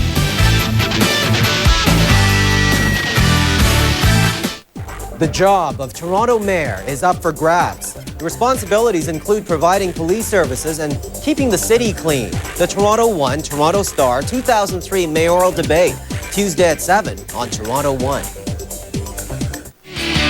Are your senses ready? Take the Herbal Essences Scent Challenge and discover new exotic fruit fusions or exhilarating original floral herbal essences. Which one are you? Take the challenge in-store. Or to find out how to win cool instant prizes, look for the Herbal Essences Scent Challenge booth at an event near you. Visit herbalessences.com for details. Take the Herbal Essences Scent Challenge today. Herbal Essences, a totally organic experience. Music videos, celebrities, video games, and just other cool stuff. Get stoked. MTV Select, tomorrow at 2 on Toronto 1. Welcome back to the Ricoh Coliseum, home of the Toronto Roadrunners. This was originally the CNE Coliseum going back to 1921 when it first opened for an athletic tournament. There were a few cities bidding to host the tournament. Toronto won, and they built this building. The Royal Winter Fair has been here since 1922, and it's going to be coming here next week. January the 15th, they began the renovations. November 1st, today, the Roadrunners home opener. 9,700 seats for hockey, 38 luxury boxes, All the boxes are basically gone. All the seats are gone this evening. And for a venue, 10,000 seats like this, it's a great place to watch a hockey game. It's a great place to play a hockey game. Oh yeah, I mean this is a wonderful building. It's exciting. It's got a lot of history. We're going to take a look at Norm Millie here. Pass from Novotny going down the wing. Just backhands it at the net. Valaket makes a great save. Nothing there. Here he goes again. Real bad angle to shoot from a backhand, but you never know unless you put the puck in the net. Something can happen, but he was thwarted by Valaket. Stephen Valaket, 26 years of age from Toronto, one of 3 Torontonians on this roster with Michael Henrik and Peter Sarno. And when we talk about Valaket, we talk about him playing a solid game. He shut down the guy on the left, Derek Roy, and it was ditto for Mr. Miller at the other end with Mr. Sarno. Yeah, and here we got that head-to-head action that we're looking at, Derek Roy and Peter Sarno. They both had similar amount of shifts, 7 each. Face-offs, Derek Roy only had to take 1. He won 1 on the face-off, and the shots were even. Nothing's happening on the offensive scoreboard, but these are 2 players that we're going to keep a watch on because they'll make something happen as the game progresses. Derek Roy has 4 goals so far this year with 10 points. He is second on the Americans in scoring. Jason Pominville leads the way with 11 points. He is tied for the league lead right now. The former Shawinigan junior, Sabres' 4th pick back in 2001. 3 years at Shawinigan. His final year, he notched 57 goals with 121 points. Scoring chances in the first period, 4 apiece, as we saw the great opportunity for Dave Roche, but Miller made the save on our play of the period. And as I mentioned, shots on goal favoring Toronto, 10-9. Power plays, 3 for Rochester, 1 for the Roadrunners. And that's probably the most enjoyable aspect from a coach's perspective as far as Jeff Ward is concerned. Toronto did a great job of limiting the opportunities for Rochester. Yes, they certainly did. They did a great job in the neutral zone. They didn't allow the Americans to get in and penetrate the offensive zone, and when they did, I thought the defenseman did a great job clearing the front of the net so that our goaltender could see the puck. Valaket did a great job squaring up to the shots from the point, and as a result, 0 for 3 on the power play, and the Roadrunners are perfect on the penalty kill. When we talk about the American Hockey League, we mentioned off the top, this is the 68 season. It began back in 1936. The caliber of play is very, very strong, and Jeff Ward knows the club that he's got. Are you a little surprised that we didn't see more of a 2-1-2 forechecking system, considering that this is the Oilers Farm Club? Well, I would have thought we would have saw a little bit more speed up front. A couple of times when the crowd did get into it, there was a nice hit by McCallum there early. Henrik made a nice check, created something, David Roach, and you know, when they use their speed, create something on the forecheck, usually something will come out of it. So here we go, all set to begin period number 2. You're watching Toronto Roadrunner Hockey live right here on Toronto 1. I am Steve Coulias along with Mark Osborne, Jason Agnew, our rinkside reporter. And we are underway, period number 2. There's Sarno in on the forecheck. He has been the best Roadrunner here this afternoon. Far boards, Dave Roche. Played with Pittsburgh, played with Calgary in the National Hockey League, 15 career NHL goals as Hines throws his weight around. Here's Roche with a shot blocked in front. Rebound! Oh, what a save as Miller got a blocker on that one. Very, very quick hands. Not only the glove hand, but the stick hand as well. No, great save by Miller there, but this whole play started by a great forecheck here by Chad Hins. If you can see, just going back to that, he made a great bump in the corner, stole the puck, fed Roche in the slot, and Miller makes a great save. On the faceoff, Bishai against Gostad, and Gostad struggled in the first period on faceoffs. He didn't win one, but he got control of that one, and so did the Americans. They shoot it down the ice. Novotny is there to negate the icing as he took the short way around the net. The Roadrunners took the scenic route. As a result, almost an opportunity for Rochester. Here's Jamie Wright, one-on-one with David Cullen. Cullen does a great job of knocking the puck away. And we've got a face-off coming up in the center ice area because of a 2-line pass. When we talk about the Rochester Americans, we talked about Randy Cunneyworth in the National Hockey League. He was a pretty solid player. He's got a pretty solid outfit right here. We had a chance to speak to him before the game about what to expect this afternoon against Toronto. No jinx that I'm aware of, but you know, for myself, I've been through this, but I don't have to go out on the ice. You know, I was with the Ottawa Senators when they got into their new Corel Center, and obviously there's a lot of things going on around that are distractions. It's all about focus. It's all about getting straight away for the game ahead. 18:48 to go here in the second period. We're still waiting for our first goal. As the Roadrunners dump the puck down the ice, Janik is there, and icing is the call. A lot of people were wondering as far as coming into this building what to expect, because the Roadrunners skated on the ice today in the morning for the first time. As a player, were you ever involved in a situation like that? I mean, a road player is one thing, but a home player is something else. Well, I've never been involved in something like that. It was very unusual for these home Roadrunners to not only see the rink for the first time yesterday, but skate on it for the first time today. But the ice looks good tonight. Puck is dropped, cleared to center with Janik corrals the puck over to David Cullen. 8 defensemen dressed in the hockey game for Randy Cunningworth and company today. Puck comes to Pominville, dumps it in at the near corner. Luoma behind the net to the captain, Bobby Allen. Came to the Oilers organization in the Sean Brown trade on deadline day 2 years ago. Up now to Chad Hines. Hines has Sarno breaking, couldn't feed him the puck when he had speed crossing the line. As a result, that play failed to click. Now we have a penalty coming up behind. Is this behind the play? Because it looks like it'll be boarding, hitting from behind. We'll talk about that in just a second. First, let's talk about Jeff Ward, the Roadrunners head coach. We talked to him about the atmosphere and what's it like playing at home for the first time in franchise history. Well, nothing that we normally try to do when we play them any other time. The biggest thing we don't want to do today is be distracted by the building, be distracted by the big crowd, be distracted by the hoopla to surround the first game. So for us, we played them twice. Hopefully that'll help us focus on what we have to do today. And from here on out, now it's business. And if we take care of that, it's good. Chad Hines gets a penalty for boarding. A soft call to say the least. Nathan Pace with a shot from the top of the circle. Right on. Valaket holds it for a face-off as it is the fourth power play for the Americans. They got a shot just like that.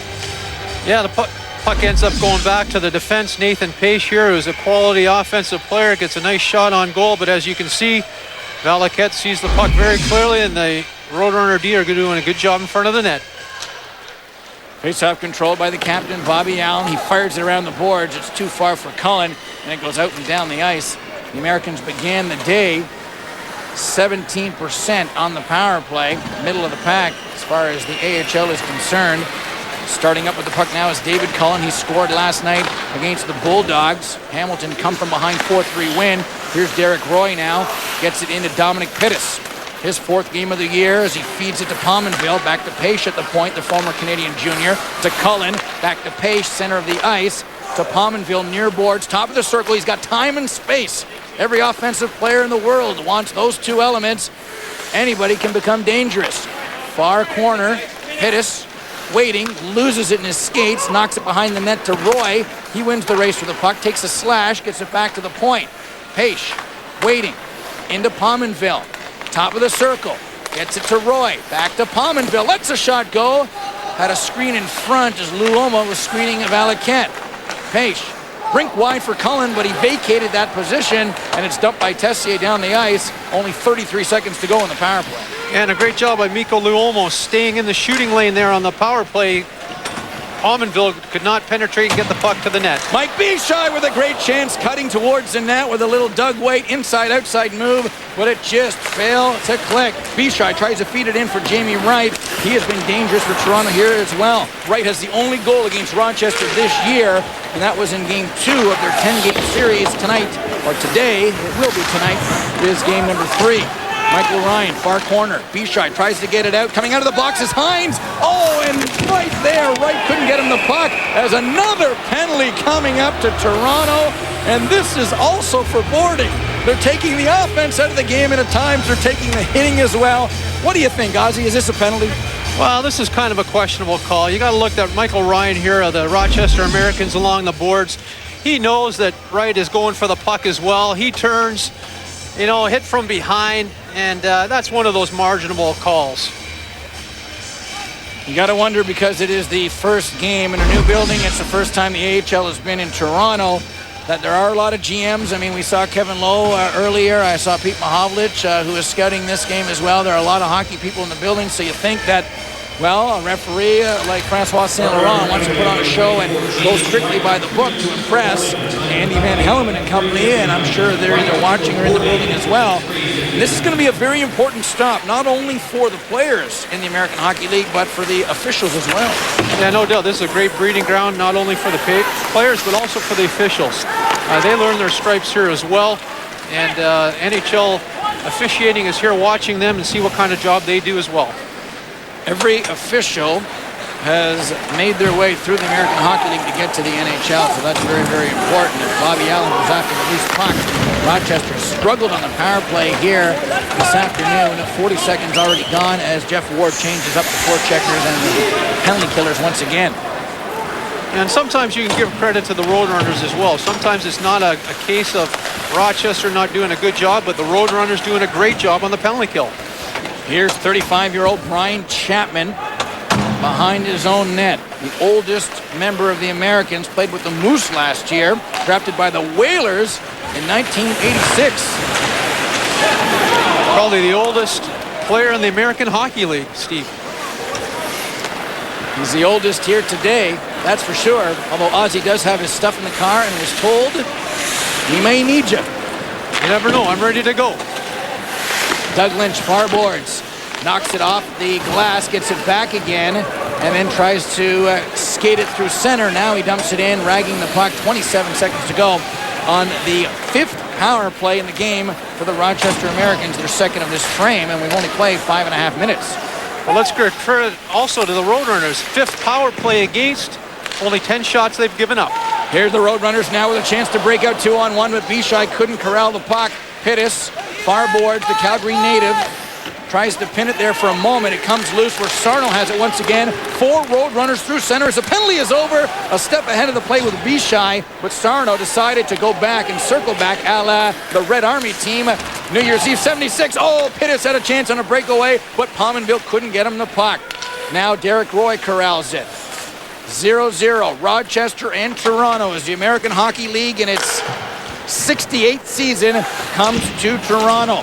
Gostad dumps it in, avoids a check from Rocky Thompson. Dan Smith, his defensive partner, tries to get it out. He can't. Now, Joe Cullen knocks it to center. Here's Wright, leaving it for Rita, but that didn't work. Now Wright trying to gain some momentum through center. Oh, and he nails his man in the far boards. That was Karl Mazovsky who went down hard. Reed on the backhand tried to cut to the net, but Lindgren was there. Quiet and cool back there on the blue line. Barely makes a mistake for Randy Cunningworth. Breaking a stick on the play is Gostad. Here's Luoma towards the net. Hit Hines in front, and now the Americans get it to center. Well, Gostad's got a broken stick there. Needs to get it on the bench, and if the Roadrunners can capitalize, they might play with a man advantage. Cullen tried to keep it in, he couldn't. The Americans shoot it down the ice, and if this rolls for icing, it does. We're going to get a stoppage in play with 12:49 to go in the first period of play. No scoring, but plenty of hard hits in this one. Roadrunner Hockey live on Toronto 1.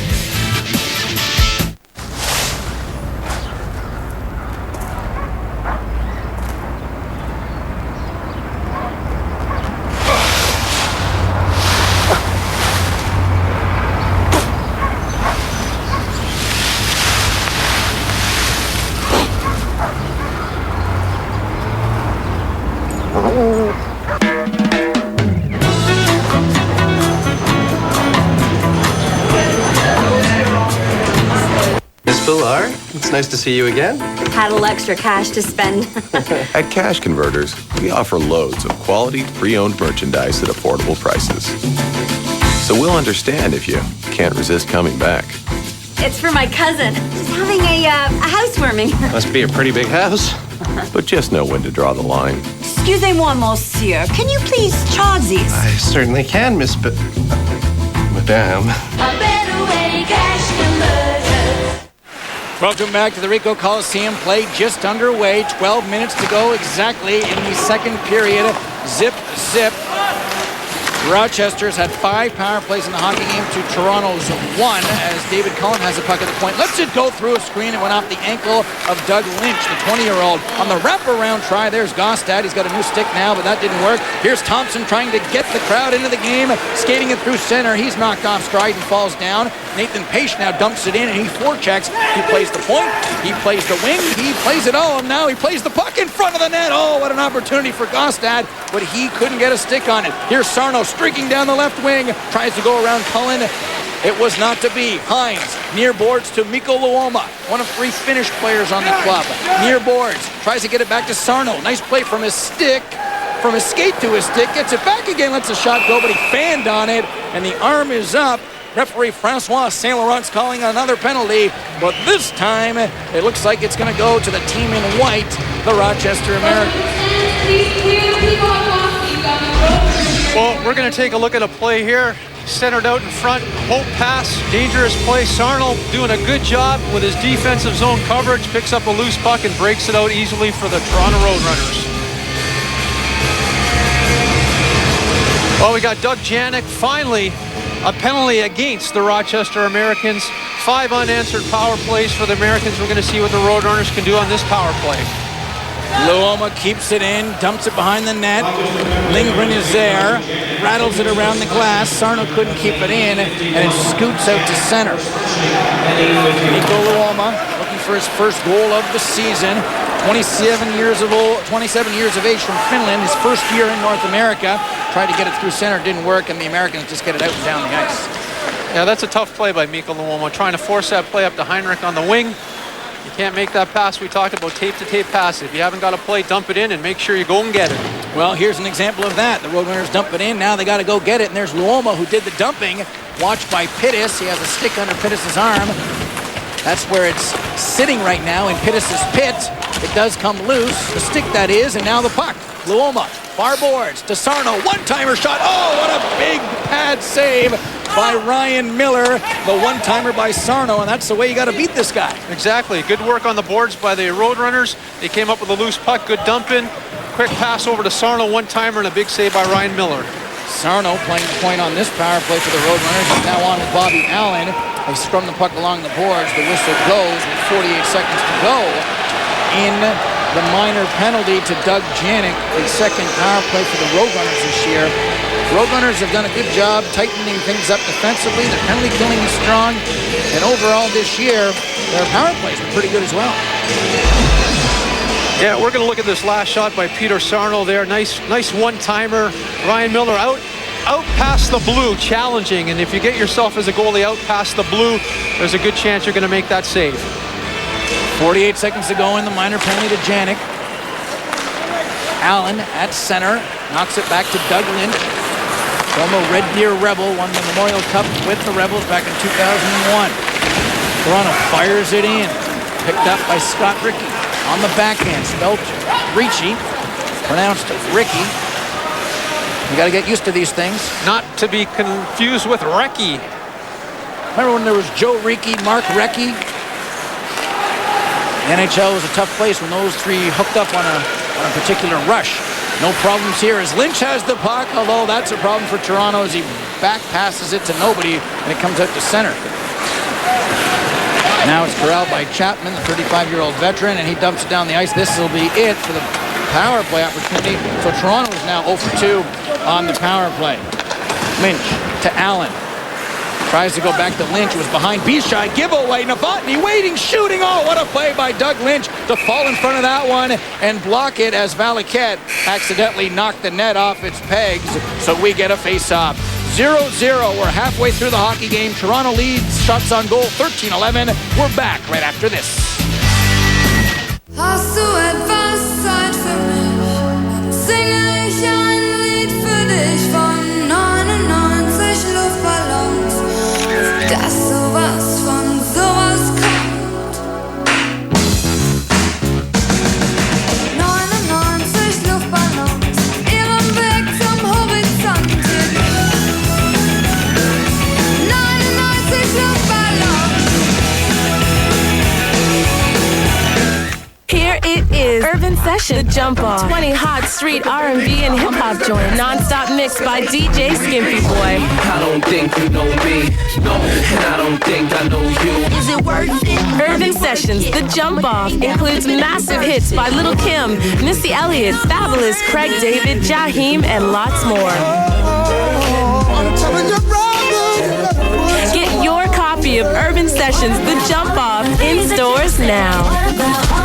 Welcome back to Toronto Roadrunners hockey right here on Toronto 1. We now have the honor of being joined by none other than Paul Coffey. Paul, you are part of the opening ceremonies, and we've got a great building here. What do you think of the experience tonight?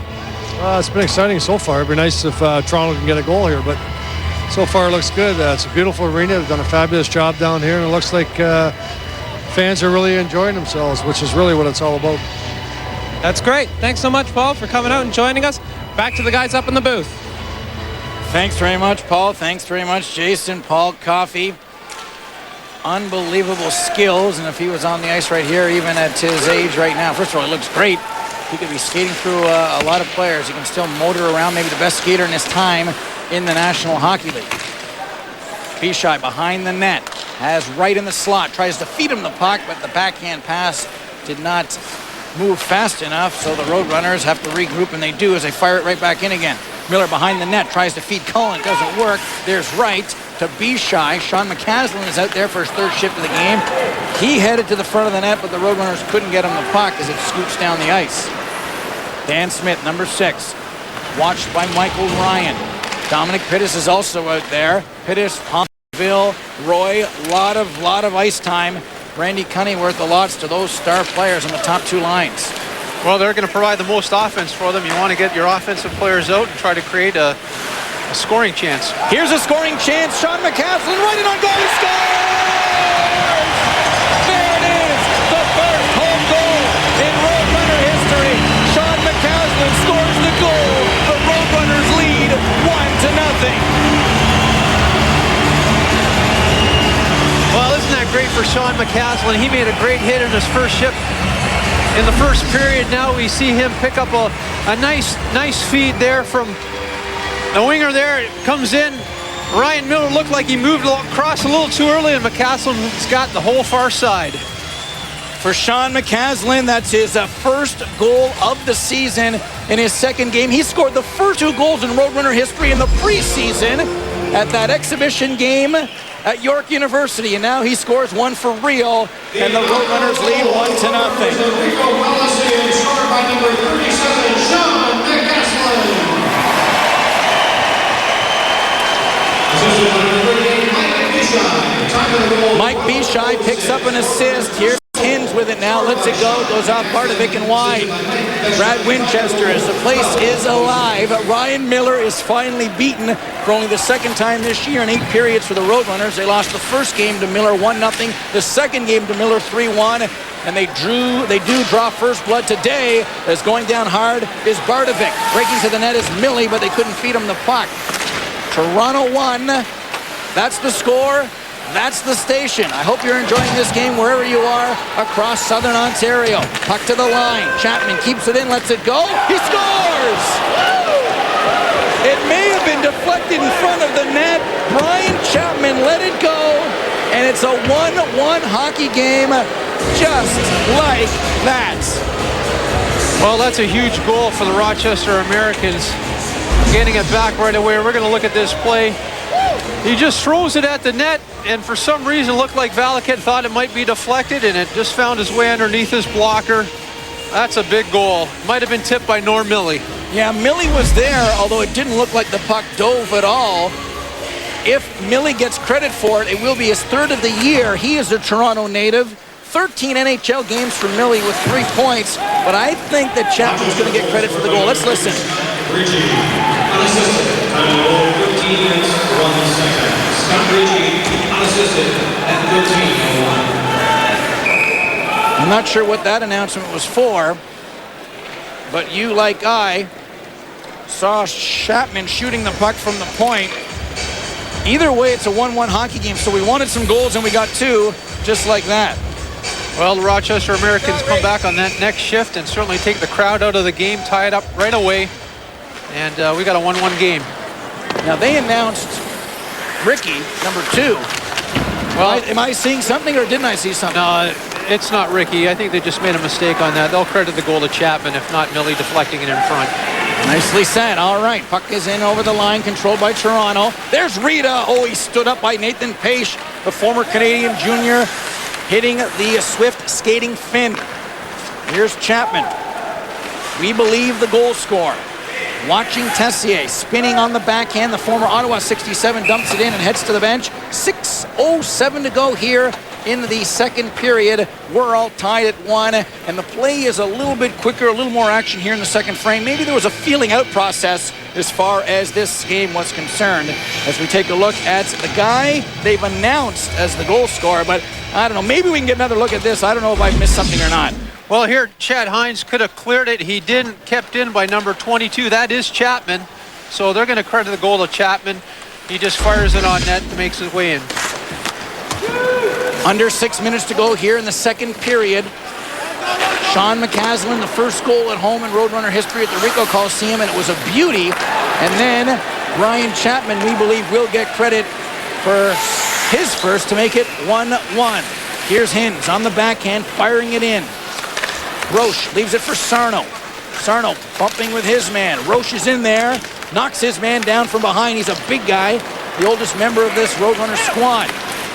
Out to center, 3-on-2. Ryan Pittis with Pominville, but a nice job there by the captain, Bobby Allen, to knock it away down the wing. Here comes Sarno, shooting save, rebound. Oh, another save by Ryan Miller. This guy does not allow a lot of rebounds. Right there, he corralled his own rebound and hangs on. 5:12 to go, game tied at 1. You're watching Toronto Roadrunner hockey live right here on Toronto 1.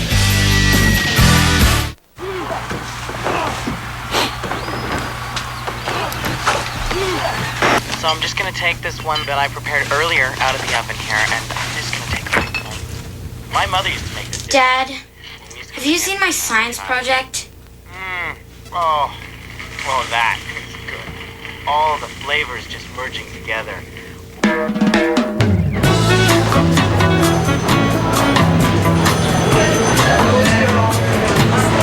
Can you see that? That is a beautiful stone. The natural reaction is it's expensive. I sell twice as much as anybody else. That's why you get a good price. AKO is not a small store. AKO is a large warehouse. All types of hardwoods, domestic, exotic, natural, beautiful products. We have just about anything you would ever need. If you saved a couple of $1,000s on your flooring, you can do a granite countertop. You'd be the happiest person on your block. Welcome back, everybody. I'm Steve Coulias along with Mark Osborne, as the Toronto Roadrunners are tied 1-1 with Rochester. For more information on this AHL hockey club in your city, log on to www.torontoroadrunners.ca. It's powered by Slam Sports. It's an awesome website. If you haven't been on it yet, check it out as soon as this hockey game is over. And here is our goal scorer. Yes, Jacob Tutu was right. It is Chapman 22 to make it a 1-1 game. Yep, 1-1. Brian Chapman is rewarded, as he justly should be. First of the year for Chapman. There's McCaslin on the ice once again. Didn't see a lot of action in the first, but now after he scores and he's provided some energy for the Roadrunners in the building, he should see a regular shift the rest of the way as hauled down in front of the net. That looks like B-Shy, who was not very shy heading to the front of the net. No call right there, and perhaps now Mr. Saint Laurent has put the magic whistle away. Well, it's hard to understand why that wasn't called a penalty. He put a great, nice hook on him right here.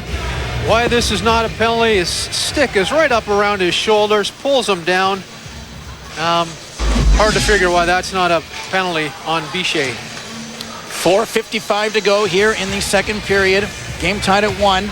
Shots on goal favor the Roadrunners, 18-13.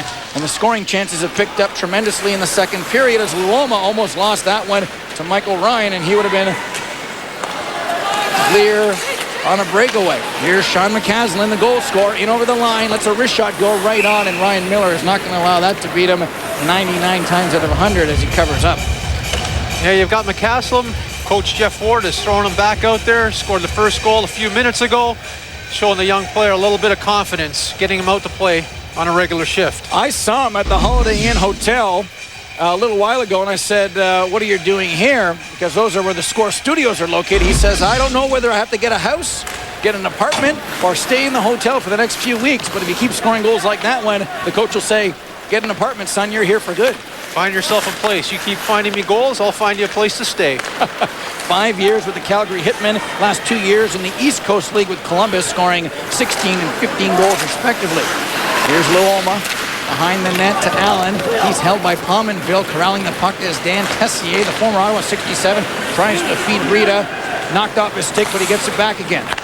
Allen up the boards, far side to Tessier. He's bumped by Pittis. Back to Allen, who just shovels it to center. We're approaching 4 minutes to go as Pittis lets a shot go. Goes off the stick and sails into the corner. Ryan in after it. Luoma there, comes around the far boards.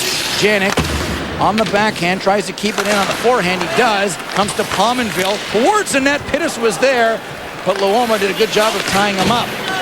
Allen, Henrik, watching Pittis, comes back to the point. Janik with a shot through a screen and a nice pad save by Valaket, getting his right pad on that one. Janik from the spot where Chapman scored. Shovels it in, picked up by Pominville. In front to Cullen it comes. Back in front of the net it goes off a stick, and the Roadrunners do the safe play and just dump it 200 feet down the ice. And icing is coming up when Janik touches the puck. 1-1, 3:18 now to go in the second period of play. And as you take a look there at Doug Janik, he's been around a little bit. Yeah, Doug Janik has been around a little bit. He hails from Agawam, Massachusetts. He got into 6 NHL games last year. He was the Sabres' second-round selection in 1999. I think there might be a bright future for Doug Janik.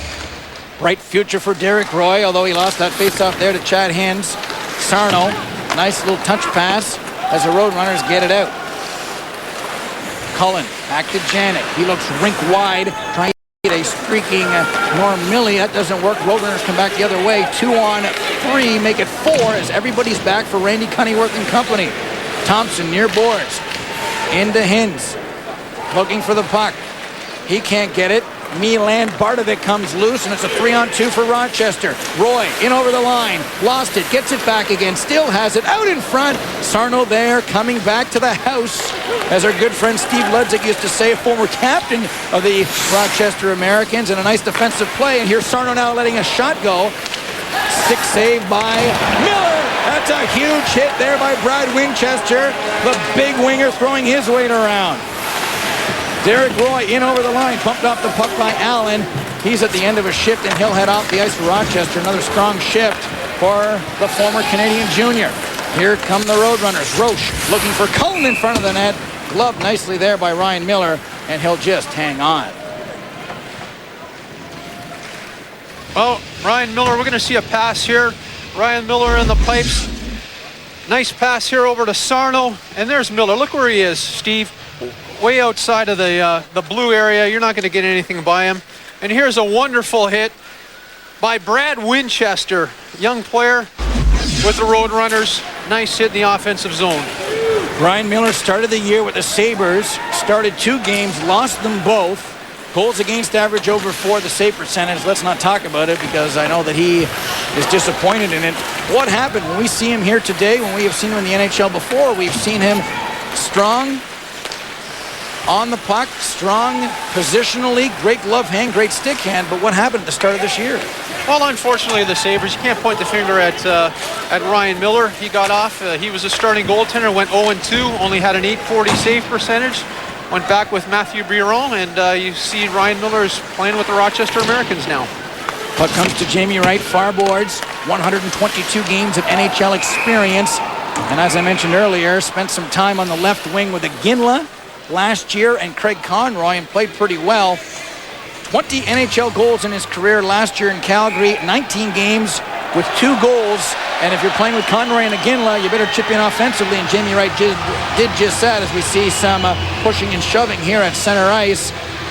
We have not been close to a tilt yet in this game, and a lot of people thought we might see Mr. Rocky Thompson go at it, but so far, Rocky has been tame. Well, we thought there would be maybe some fisticuffs, especially in this home opener. I think that's what the fans might want to see. You know, a little whacking and hacking along the boards there. Jamie Wright takes exception to number 7 on the backside there. And things start to break out a little bit. You see Masovsky is out there as well, pushing and shoving, but I don't think we're going to get a lot of fisticuffs out of the young Czechoslovakian player. If Karl Masovsky starts throwing the jacks, we're all in trouble. 1:15 to go here in the second period of play. Game tied at 1. You're watching live Toronto Roadrunner hockey here on Toronto 1. We are very happy to bring you this action here from the Ricoh Coliseum. It's a young team, it's a new team, and Toronto 1 is a brand new station. Check it out. Some great programming right here all weekend long on Toronto 1. Ricky with a shot. Blocker save there by Valaket. We're under a minute to go in the second frame. Chad Hins tries to get it out to Sarno. He collides with Winchester. They both were looking at each other. And oh my goodness, Winchester gets the stick up on the forechecker there. That was Dominic Pittis. We will not debate that one. No, we certainly won't debate that penalty there on Winchester. Unfortunately, it got a little bit of a hook in Dominic Pittis. Gave a little bit of a tug on him. And Dominic Pittis here, we can see that Winchester gets a little stick underneath his arm. He has a little bit of a break there, and if you're the referee, you're going to call that penalty. Brad Winchester, 2 minutes in the box, and the Rochester Americans go to their 6th power play. They are 0 for 5 so far. Face-off controlled by Rochester. Cullen on the backhand goes off the top of the glass. Pominville swiped that. He didn't touch it, and the Roadrunners get it out one-on-one. Bishai trying to go around Paish, but Paish would have none of that. 25 seconds to go in the second period. Winchester is off for getting a stick up there on Pittis. Here's Derek Roy. Gets it to Pominville. He lost it. Loose in the slot where it's picked up by Bishai. Ragging the puck to center. Dumps it down the ice, and the Americans will have to hustle if they want to get one more rush. Here's Pittis, 4th game of the year. Spent the last week and a half with the Sabres. In over the line. Getting it over to Cullen, who lets the shot go. Oh, they did get an opportunity. As crashing into the net there, it looks like it's Norm Milley. Wow, great opportunity. Pittis getting it on the wing to Cullen. He let a good shot go, but Valaket was there to make the save. So the Americans will start the second, or make that the 3rd period on the power play. $1:21 to go in Brad Winchester's penalty. Yeah, here's a shot from the side by Cullen. Nice dish pass by Dominic Pittis. But you can see the clock probably ran out. Thank goodness for Stephen Valaket. Here's the play again. Cullen down the wing, nice shot. Valaket out square to the puck. No rebound. We go into the 3rd period with a 1-1 tie. Shots on goal in the second period, 12-7 in favor of Toronto. And we picked up a pair of goals. Sean McCaslin, the first goal at the Ricoh Coliseum. And it is Brian Chapman, the 35-year-old veteran. He is so old that I think you were still playing when he was playing. Yes, matter of fact, he was playing. I finished my career in the International Hockey League. Played for the Cleveland Lumberjacks, and Brian Chapman was a member of the Manitoba Moose. So I'm familiar with him not only as a player, but a steady defenseman that wasn't an enjoyable guy to play against. Jamie Wright's played one heck of a game for the Toronto Roadrunners, and Jamie Wright is standing by with our Jason Agnew right now. Jason, take it away. Thanks, guys. Tremendous period out there. I'm joined here by Jamie Wright. Now, Jamie, it had to be great to get that first goal out of the way playing here at home. Yeah, it was a big goal for us. I mean, we got the lead, we gave it up in a hurry, but it was nice to get it off the back. Nobody's worrying about it anymore. Now we can just go and play. Absolutely. Now tell me something. How nice is it to be playing at a place where there's actually fan support behind you? Well, the atmosphere is just great right now. The fans are definitely behind us all the way. They were out right from the start of the game. With Old Canada, they started singing along with that, so they kind of got us right into it right away. I mean, we're a little late starting the game, but with the fan support right now is excellent. They're oohing on good plays and bad calls and close chances, so it's just nothing more than we can ask for. Absolutely. Now, I saw you getting a little bit feisty out there. What can fans expect for period number 3? Well, I think we just got to stay within our system here and not try to do too much here and take advantage of maybe some chances on turnovers here and just play within our systems, like I said already. And, there's going to be some mistakes here and there. And I think just if we stick, like I said, we stick within our game plan, sooner or later somebody's going to make a mistake and hopefully we can put one in. Jamie Wright, thank you very much for joining us. You're watching Toronto Roadrunners hockey right here on Toronto 1. Keep it locked. We've got lots more to come in the second period intermission.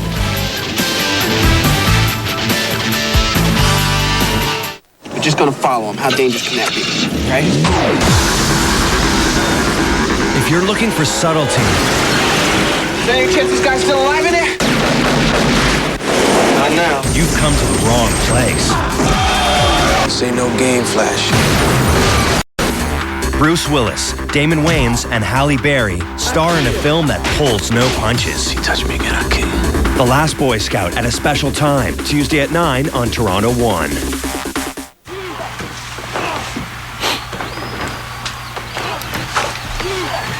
So I'm just gonna take this one that I prepared earlier out of the oven here, and I'm just gonna take a big one. My mother used to make this dish. Dad, have you seen my science project? Oh, well, that is good. All the flavors just merging together.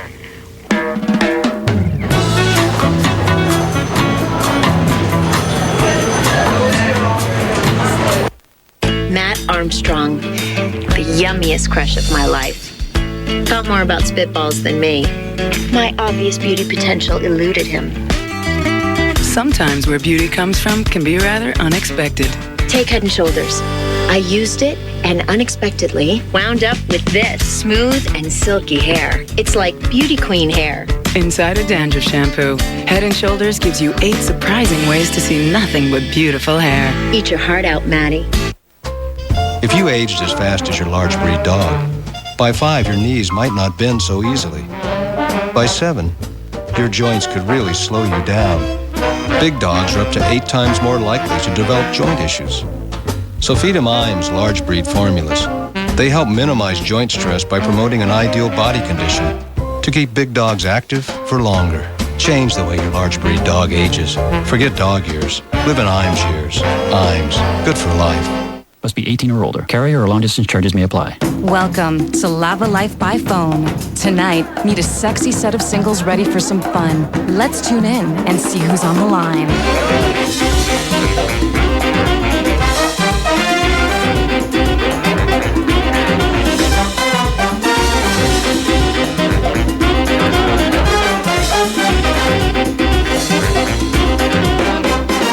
Any night can end in a casual connection, a budding relationship, or a steamy romance. You never know where a call might lead. Dial now and start your own romantic adventure on Lava Life. Call, listen to profiles, send messages, or talk live. Right now, first-time Lava Life callers can meet hundreds of singles in their area and get 3 hours for the price of 1. Lava Life, where singles click.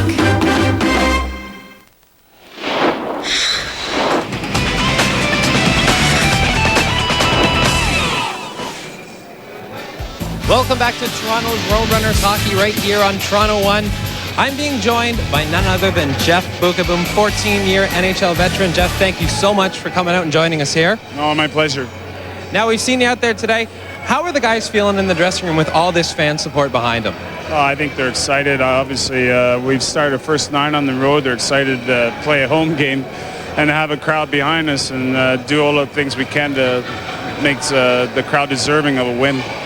Now, you came up in the Edmonton Oilers organization, and that, of course, is the parent team for the Toronto Roadrunners. And the Edmonton Oilers organization is well known as an organization that really does build within the farm system. Can you tell me a little bit about that? Well, those of you that follow the team, we're stocked with all the draft choices. All the young prospects are here. And if you look at the Oilers team as it is today, there's probably half to 3/4 that came through this AHL. So it's a very proven system for the Oilers. They think it's extremely important for the development of the young players, and they obviously support us extremely well. The level of play in the AHL. Now, this is basically a lot of players here have 1 foot in the A and 1 foot in the N. Can you tell me a little bit about that? Well, the hockey here is a lot better than I remember when I played in this league. It's all the way from the coaching to the players, the skill level, the enthusiasm for the game. Obviously, everyone's goal is make it to the next step, and we're just trying to provide an environment that gives them that opportunity, and the guys are real keen about learning and doing what it takes to take that next step. Now, the game has gone on tonight. Scoreless first period, 1-1 after the second, a very close game, but things are getting a little bit feisty out there, and I'm seeing a lot of players resemble that Jeff Bukaboom type character on the ice. Is that coming right from you? Well, we try to be a team that takes a lot of pride in the way we play and our work ethic, and we want to win this game. We'll do anything we can to succeed, and the guys play with that in mind, and they play with a chip on their shoulder sometimes, and that's what hockey's all about, isn't it? Absolutely. Looking forward to the third period. What can fans expect out there? Well, you're going to see more of the same. It's you're going to see more body checking, probably tighter checking game than it has been, even though it has been really tight, and you're going to see bigger and better things from our team, hopefully. Jeff Bukaboom, thank you very much for joining us here today. You're watching Toronto Roadrunners hockey right here on Toronto One. Stay tuned, we've got lots more to come in our second intermission.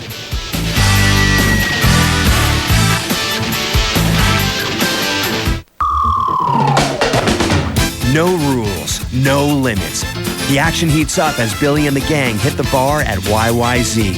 From the latest news to the latest jokes, everything is fair game. Grab a seat and get the scoop on celebrities, newsmakers, and the folks next door. Real people, real talk. Last call. Tuesday through Sunday at 11 on Toronto One. Sponsored in part by Molson Canadian. I am Canadian. For your family, you choose only what's pure and simple. Like Ivory. Ivory is mild on your skin. Many products contain dyes and heavy perfumes, but you like it best when it's pure and simple. Ivory is 99 and 44 100% pure, and it leaves your family feeling naturally clean. Ivory, pure and simple, naturally. And now available, new Ivory Moisturizing Body Wash. We've taken the mop and bucket and the power of Mr. Clean and turned it into the new Mr. Clean Clean Mop. Golly, this all-in-one mop has a solution so advanced, it powers through grease and grime and blasts away dirt. It cleans virtually all your floors, even hardwood, to a shine. Try the mop that's quick to clean from the man you know and love. Mr. Clean, Mr. Clean, Mr. Clean. EdCare is the neighborhood pharmacy at your fingertips. You can shop in person or visit our website where you will find all your prescription and healthcare needs. Order online and we can bill your insurance directly. You can also speak to one of our pharmacists for personal, private, and confidential service. We ship anywhere, and orders over $50 are shipped free within Canada. The next time you need medications, get them the painless way with EdCare. Time now for our play of the period, and what a play this was by the Toronto Roadrunners. Mike Bishai feeds Sean McCaslin. 2 years in the East Coast League taught him this. Finish on Ryan Miller, who went for the poke check, but did not get it. For Sean McCaslin, his first goal of the season, that goal coming late in the period at 12:06. Game tied 1-1. You are watching Toronto Roadrunner hockey here on Toronto One. Home is the Ricoh Coliseum, opening its doors today. 82 years of age, $38 million. A great job done by all. We're back after this. Award-winning journalist Avery Haynes investigates health issues that matter. Not just for health reasons, but for social ones as well. Issues as diverse as Toronto itself. Health on the Line, weekdays at noon on Toronto One.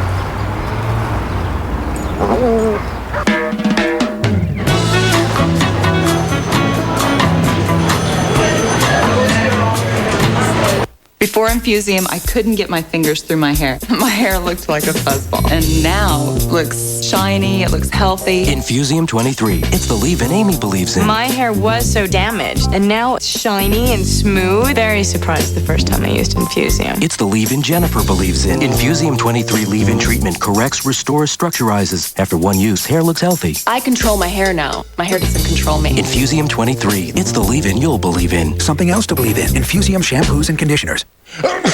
You better get some sleep. Okay, Mom. Here, honey, this'll help your symptoms so you sleep like... more tissues? Sleep like... That doesn't sound good. It'll help you sleep like you did before your mother moved in. I'll take it.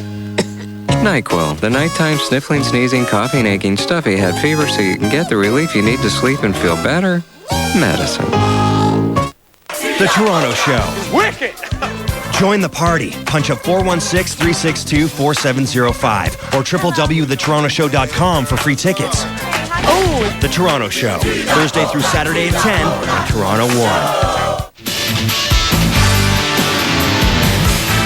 Welcome back to live Toronto Roadrunners action right here on Toronto One. We're coming to you from the Ricoh Coliseum, and joining me now is David Garrick of the Toronto Roadrunners, Director of Sponsorship and Public Affairs. David, tell me, how did you get involved in the whole Toronto Roadrunners franchise? Well, I started off as general manager of the CNE years ago. Then I was president of the CN Tower, moved over to Skydome in '87, and then came to start running the Royal Winter Fair. And I met the people running this program, so I did the full circle. I started at the X, and now I'm back here. So you knew this building before the modifications and renovations were made to it. How does it compare, and what did you guys do here? The first thing we did was take off the old roof. There were posts in this building, so we removed the old roof, took it up 20 feet higher, so we could hang our suites from the roof. Our suites are the closest to the ice of any arena I've ever seen. And then we dug the floor down 5 feet. We're able to add 5 more rows of seats than there to get our capacity up to 9,500. A total renovation. All we did was keep the walls and the tiered seating. But we did keep a lot of the old of the building. We tried to, all the brick here has been painted white. We kept all those old-fashioned windows in the north end, the arches where you come in. So it's a brand new state-of-the-art building, and yet it's sitting in a 1922 housing. So it automatically has the character, even though it's kind of a new building. Right. Now you were involved, you were telling me earlier, you were also involved in opening up the CN Tower. You were involved in opening up the Skydome. How does the Ricoh Center compare to those two? This has been the toughest opening of all. We didn't get started here till the 15th of January. Here we are just roughly 9 months later. The tower, I had 33 months to get that open. Skydome, I had 40 months. This one is really tight. Everybody's worked really well. PCL did a great job. All our Murray Bainan and his architects did a great job. Everybody worked hard. We were into double time here to get it ready for today, but it's a real reward to see all the people here with a sellout. Absolutely. Now, it is a sellout today, and that's great. We've got a ton of fans down here. You know the seating arrangement. Where's the best seat in the house? Personally, I like the last row. This arena is like taking the golds and the silvers at the Air Canada Centre and maybe 2 rows of the reds. It only goes up 23 rows, but if you're in the last row looking down, at $19, it's a wonderful value. Now, this is not only a venue for the Toronto Roadrunners, but will also be used for concerts and other such facilities. Tell me about that. Yeah, we'll be active about 200 days a year. There's some of the shows that we've had. The boat show, we're going to fill the arena floor with 5 feet of water. Really? And there'll be a floating boat show. The Royal Winter Fair comes in right after our game on Sunday. And then we'll do concerts. We've got Bob the Builder already booked. We've got Holiday on Ice coming in. This will become a real venue. A lot of stars, like a Neil Diamond, would rather play 2 nights here than 1 night in a bigger facility. So once the producers start seeing this, I think they're going to be beating our doors down. And let's hope they do. Thank you very much, David, for joining us today. We've got lots more action here to come. The third period is coming up. You're watching live AHL action. It's the Toronto Roadrunners on Toronto One.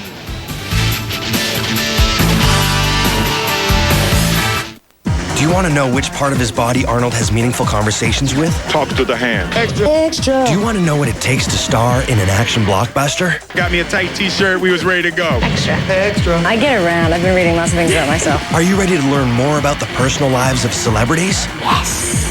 Ready. Extra. Extra. This season, there will be new segments and a new attitude. New year, new look. But host Dana Devon and Extra continue to deliver the stars. Extra. Up next on Toronto One.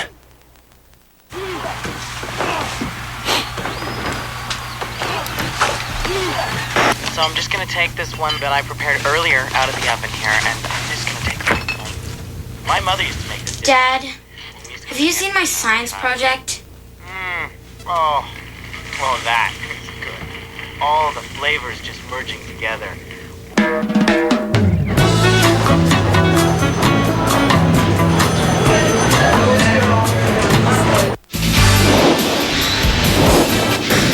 Welcome back, everybody, and the Toronto Roadrunners open the scoring here this afternoon. Sean McCaslin scoring his first of the year.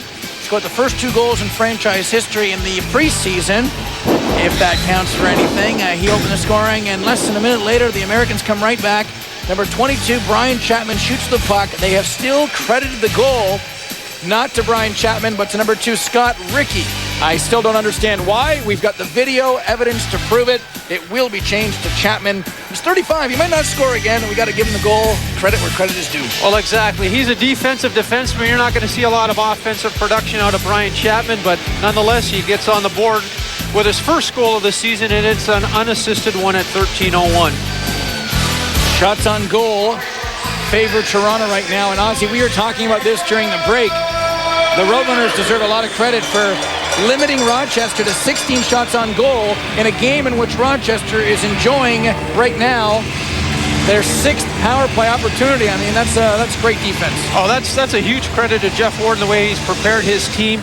You know, Rochester is a defensive-oriented type of team, but anytime you can keep the opposition to 16 shots over two periods with 5 of those on the power play, that's a credit to the defensive system of the Toronto Roadrunners.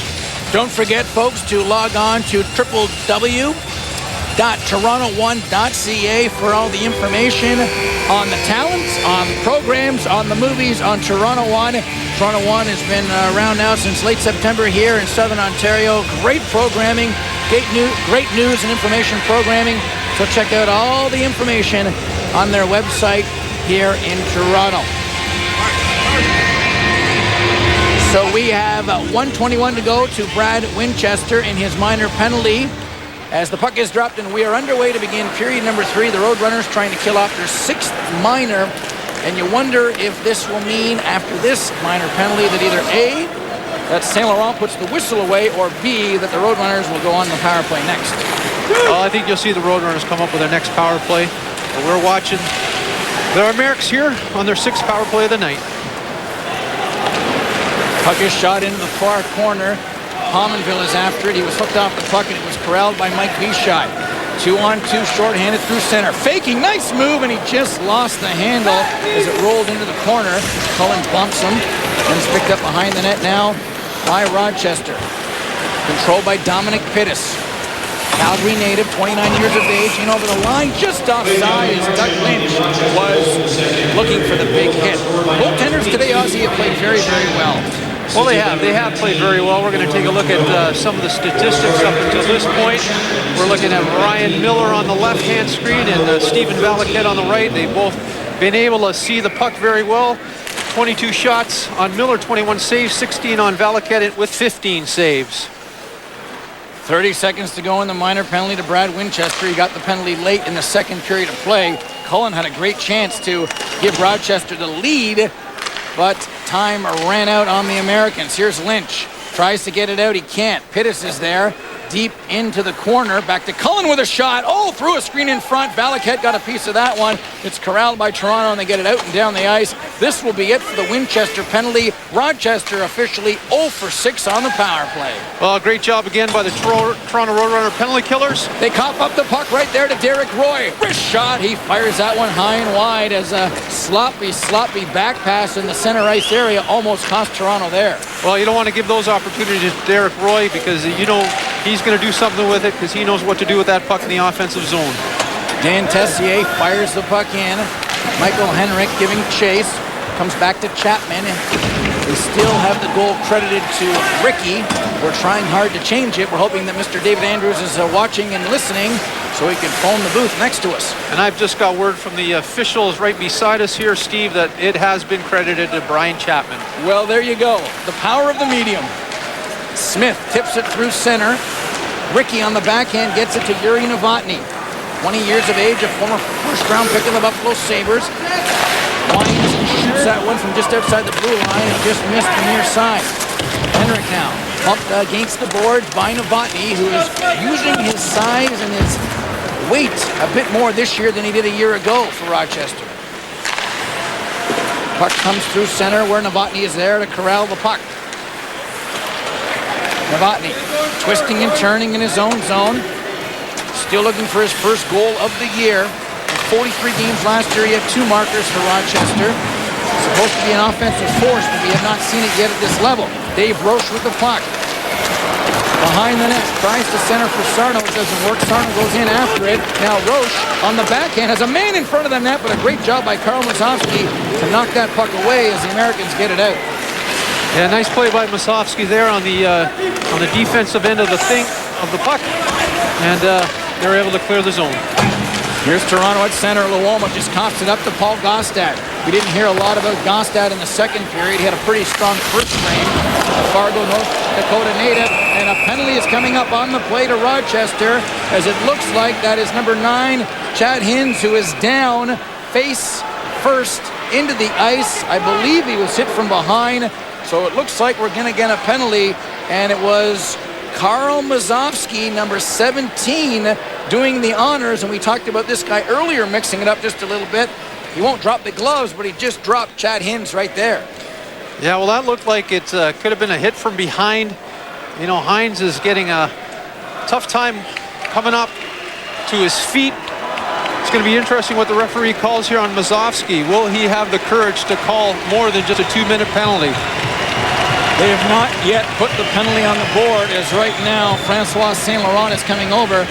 He's motioning boarding, and it will be a 2-minute minor, so the Roadrunners will go on the power play for the 3rd time this evening. And here's a look at the penalty. Well, here's the penalty coming up. Hinds going, he's got his back to the play. Mazovsky cross-checked him head first right into the boards. Now that is hitting from behind. Exactly right. Luckily, Chad Hinds is okay, and he will continue. Here's Peter Sarno behind his own net. Starting out, he plays the point on the power play. Here's Sean McCaslin, the goal scorer for Toronto, getting some power play time as Toronto coughs up the puck. Pittis with a shot. That one whistles way wide of the far post. Toronto 2-on-2 now shorthanded. Here's Tessier in over the line with a shot. Miller the save. Luke puck in front. McCaslin crashing the net, but he couldn't get it. White throws his weight around as the puck is cleared by the Americans down the ice. Well, what a shot by Tessier there. Gained the line. Defense backed up. He took advantage of that and laid a great shot. Miller with a beautiful save. 1:18 to go in the power play. Loose in front. Tessier steals. There's a shot saved by Miller. Tessier tries to get it again, but leaves it for Wright. Near corner. Whistles it around the boards. Comes out the other side for Sarno. He fans on his attempt to get it deep, and Cullen will get it just out over the line. Sarno, rink wide to Luoma. Fires it in. Whistles around the boards. Ricochets where Rita tried to pick it up. He couldn't. It went on the dasher for a moment. Nathan Pache just chips it out to center. Toronto changing on the fly as Luoma carries it in and then fires it right back in again. The Americans get it and just dish it out to center. 38 seconds to go on the power play. Bichai steals. He's got Janik without a stick and he fires it wide. Oh, Mike Bichai had the far corner, but he missed the far post. Bichai with it again. At the circle. Back to Allen. Over to Lynch. This guy can shoot the puck. He does. Save. Luke puck in front. Miller doesn't have it. Still loose. They score. No goal. No goal. No goal. The whistle went. It's no goal. And I believe there might be a penalty on the play. I never lost sight of the puck myself. Although we are in the booth, we're not on the ice like Saint Laurent. Well, here's a chance here now. Nice move by Bichet. He fires the puck wide on the stick side. And here's Lynch just firing the puck on the net. Nice heavy shot. Lots of traffic in front. You see Roach there banging away at it. He's with his bread and butter. Here the puck is still loose. Bichet ends up putting it in, but I think the referee might have lost sight of it and blows the whistle down. Well, the argument is that a penalty was coming up to Rochester, so all the Americans had to do was gain possession of the puck. And I do not think they had possession of the puck right there, so I think Rochester catches a break because Toronto obviously would take the goal over the 5-on-3 for 19 seconds, and that's what we have right now. Sarno wins the draw. Tessier chips it back to Wright. Luoma, McCaslin also on the ice. Tessier to Wright. Sarno, middle of the ice. One-time shot fired wide by Jamie Wright. Leads the club in scoring this year. Luoma as Wright broke his stick on the play. McCaslin with a shot, and that whistles wide to the far side. The first penalty is over. We're back to 5-on-4. Wright back to Luoma. Gets it to Sarno. Lets a shot go. Miller the save. Loose in front. And the Americans corral the rebound and get it out and down the ice. Well, nice bit of puck movement there by the Toronto Roadrunners. Trying to pepper this Ryan Miller with some power play goals and try to get that 2-1 lead early in the third. 1:16 to go in the minor penalty. The second minor penalty. The first one is over. And after the puck is McCaslin. He couldn't get to it. Bardovic does, and he gets it down the ice. Both teams changing on the fly. 1 minute to go in the minor penalty to Michael Ryan. Here comes Bishai in over the line. Lost the handle. Picked up by Rita. Oh, he had a chance there, but the puck slid off the stick. Back to the near point. Bobby Allen couldn't corral it. It bounced over his stick. And he better watch out because there's Derek Roy. Nice little inside-outside move. And I believe Allen got the stick up on Roy. And you know what? He jerked his head back, and that's a call that a referee's going to make 9 times out of 10, whether he saw contact or not. Well, nice job by Derek Roy on the forecheck on the penalty kill. Pretty tricky player, Derek Roy. We've talked about him a lot during this evening's game, and we're going to see he got a step on Bobby Allen there. Bobby Allen inadvertently catches him with a high stick. Referee's got to call that penalty, and that's going to nullify 41 seconds left on the Roadrunner power play. The Americans will end up getting their 7th power play in 38 seconds from now, as Michael Henrik with the puck tries to gain the zone. He lost the handle. Chad Hins was there, so he is okay after the hit from behind, but he brings it in offside. So we'll see some 4-on-4 hockey for 33 seconds, minus some other penalties here at the Ricoh Coliseum. Doug Lynch. Bank pass to Henrik. He squeezed off the puck nicely by Morozic. Rick Morozic, we have not seen him a lot this evening or this afternoon, but when he's been on the ice, he has been solid. Here's Pittis over the line. Lots of room out there. Time and space. 12 seconds to go, and then we'll get a power play for Rochester. Pominville fans on that attempt. Still has it back to the point. Morozic with a shot. Valaket saw it, but did allow a huge rebound.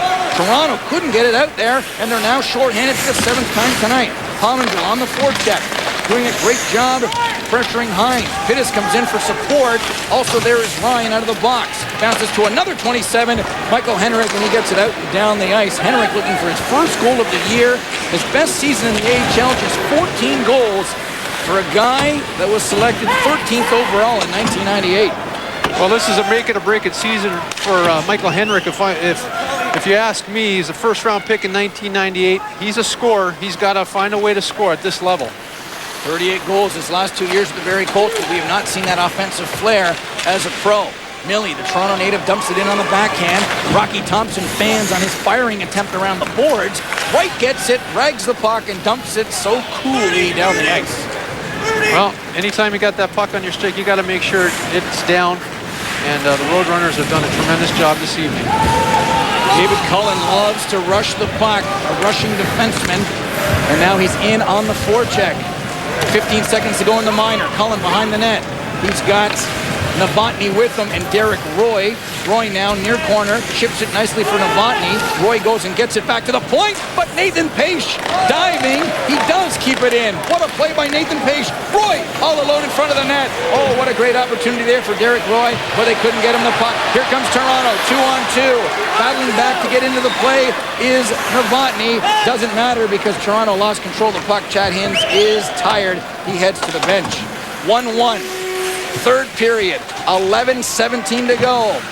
We're in for a wild finish here, folks. Here's Novotny in over the line. He's got Roy far side, tries to feed Pominville, bounces to Roy, but it just went over his stick. He gets it back to the point for Scott Rickey.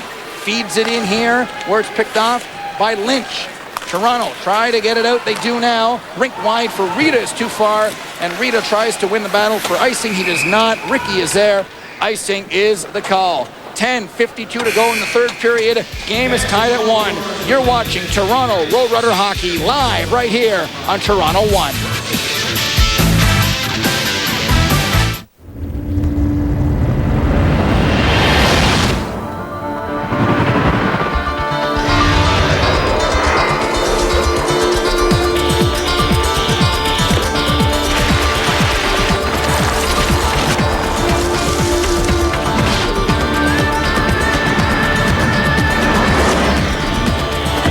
The Chinook is here. At 36-2, it won't be for long. Are you just like Bob, feeling like you're drowning in debt? Savers Mortgage can come to your rescue. If your bank shows you the door, Savers can be your bank alternative for first, second, and third mortgages. Just call 493-1983 or visit savers.ca. For an easy online application, 24 hours a day, savers.ca. 1983, 493-1983, the problem solvers. And welcome back to a sold-out Ricoh Coliseum. Seats 9,700 for hockey, and we are seeing a barn burner here today. Rochester won the first meeting of the year. Miller, 27 saves for the shutout. Rochester, a week later on a Friday night in Rochester, won the second meeting 3-1, as Toronto has still managed only 2 goals so far on almost 9 periods against Ryan Miller. Well, they're shutting the door. As we know, Rochester plays a great neutral zone trap. They don't give up a lot. They've got a veteran defense, and that's why you've only scored 2 goals in the 3 games. Norm Milley has been given an assist on the goal that officially has been credited, as my partner Mark Osborne pointed out, to Norm Milley. Puck is fired in. Far corner, helping Ryan is Bobby Allen. Really, it was probably the other way around. Dave Roche spinning at the blue line, dumps it in. 2 men on the forecheck here for the Roadrunners, Sarno and Hins. Chad Hins tries to corral the bouncing puck. He comes to Dave Roche behind the net. 28 years of age, the veteran on this Roadrunner club. He falls down as he centers it loose in the slot, but no Roadrunner there. Instead, out come the Americans. Dominic Peterson over the line with a shot. Blocked by Lynch. Rebound. Oh, what a save by Stephen Valaket. Point-blank range there was Dominic Pittis, but Valaket got his big frame on that one. 6'5", 205. Wow, and size apparently does matter. Well, another great save by Valaket. We see Doug Lynch down on the ice. He took a Dominic Pittis shot into the chest, and he's slow to get up. There he is with the trainer, working his way back. Here comes Pittis over the line. You're going to see a part here where Lynch takes a puck. We're going to find out exactly where he took it. He goes down. Looks like he might have gotten it just under the pant leg and maybe around the knee area. What a warrior, though, Ozzy, because he took the first shot. Now, he could have stayed down there, but he thought, you know what, I got to help out my club. And then, as they gained control, that's when the pain set in. What a warrior. No, the pain certainly did sit in, but he's getting some massage, so it might have did hit it on the backside. Under 10 minutes to go here in the third period. Pishai behind the net played a whale of a game here for the Roadrunners. Thompson pinching in from his right point position, and following back nicely is Sean McCaslin, number 37, to support his defenseman. And there is McCaslin to get it back behind the net. And now the Americans dump it out to center. But a great job there by the Roadrunners supporting each other, Ozzy. Yeah, exactly. You've got to support one another on the ice. 1D pinches, you need a forward back, backing them up. They all work in sync. It's a team game. Doug Janik behind the net, fans on his pass to Cullen. Now Cullen gets it back to Janik. Janik, outlet pass on the wing. A great breakout by Randy Cunningworth and company as they execute that to perfection. Not only that, Paul Gostad had the puck behind the opposition net.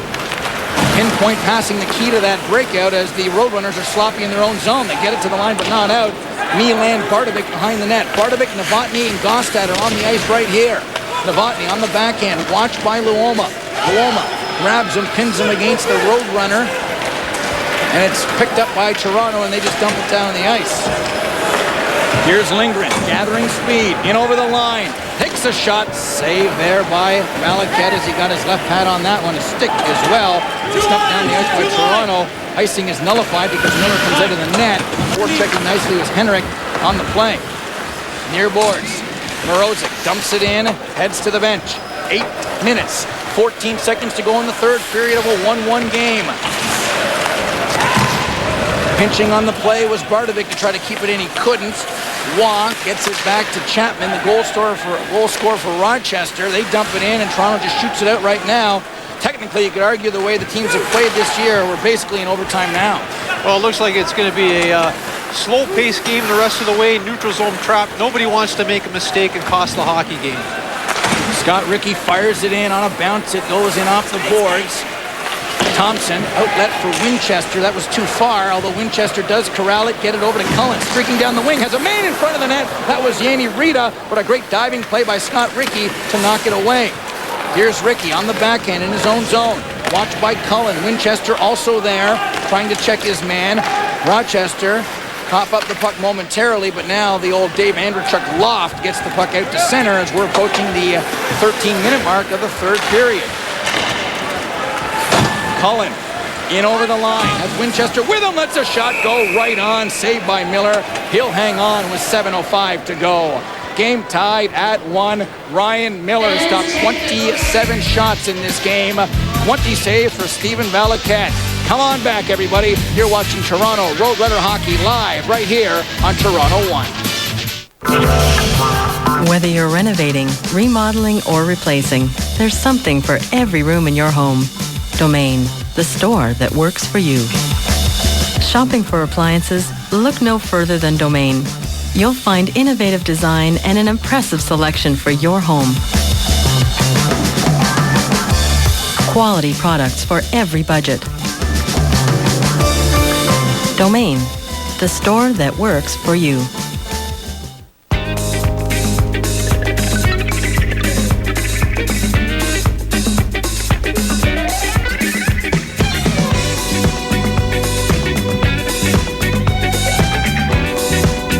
Are you losing your hair? Now you have choices. More hair, best price. Results, priceless. See what Hair for Less can do for you. Call 416-431-3400 for free information or an appointment. Welcome back to a sold-out Ricoh Coliseum. They're dancing in the aisles here. Oh, that's just the dancers. That's what they're supposed to do. Game tied at 1, 7:05 to go. We're dancing up here in the booth as well. We've had a pretty good hockey game as Chad Hins fires it wide as he nails the sun sign behind the net. Picked up by the Americans. They dump it to center. Just avoids missing the clock as the Roadrunners start out again. Here's Dave Roche down the wing, and that was 2 lines offside. I'm not a fan of the 2-line pass. I think it should be eliminated in hockey. Why should we have a whistle there for no reason? We had a scoring opportunity. Well, unfortunately, it looked like Roche was a little bit ahead of the play on the at the center ice line, and debatable call. You know, he was slowing up. We don't really get a chance to see it very well, but it's a 2-line pass. Face-offs inside the Roadrunner zone. Dave Roche, 28 years of age, had a 100-point season with the Peets. Played with the Peets in Windsor in the Ontario Hockey League. 171 NHL games. Pittsburgh, Calgary, and the Islanders as Jamie Wright, who's been around the NHL himself, fires it. Blocker saved by Miller. Here's Bishai behind the net. Big kid. Played at Western Michigan. He couldn't get the loose puck. It's picked up by Millie, who fans on it. It bounced over his stick, and offside is coming up as the Americans are a step ahead of the play. Well, we're looking at Norm Millie, who picked up an assist on that first goal by Brian Chapman. We're going to take a look at a shot by Jamie Wright here on to Ryan Miller. Blocker save, no traffic in front. He's got a good look at it. Easy save for Ryan Miller. Rick Morozic near boards at center, dumps it in. Another 5. Bobby Allen couldn't pick off the loose puck, and we're seeing a lot of lofts right now. Each team in trouble in their own zone, or if there's no play, they just loft the puck out to center ice. And that is an example of defensive hockey, and we're seeing it at every level right now. Jason Pominville picks up the loose puck, dumps it in. Michael Ryan on the forecheck has Pominville with him. Leading the league, tied in fact for scoring right now with 6 goals and 11 points. Sabres 4th-round pick in 2001. Puck comes to the line. Morozic does a nice job to keep it in, but now the Roadrunners have a break. It could be a 2-on-1. Chad Hins, he's got Sarno with him. Hins shoots, block, rebound. Oh, what a save by Miller. Ryan Miller has one of the best left hands in the AHL, and he's showing us that this afternoon. Well, you saw a prime example there of Ryan Miller and his ability to get the glove up.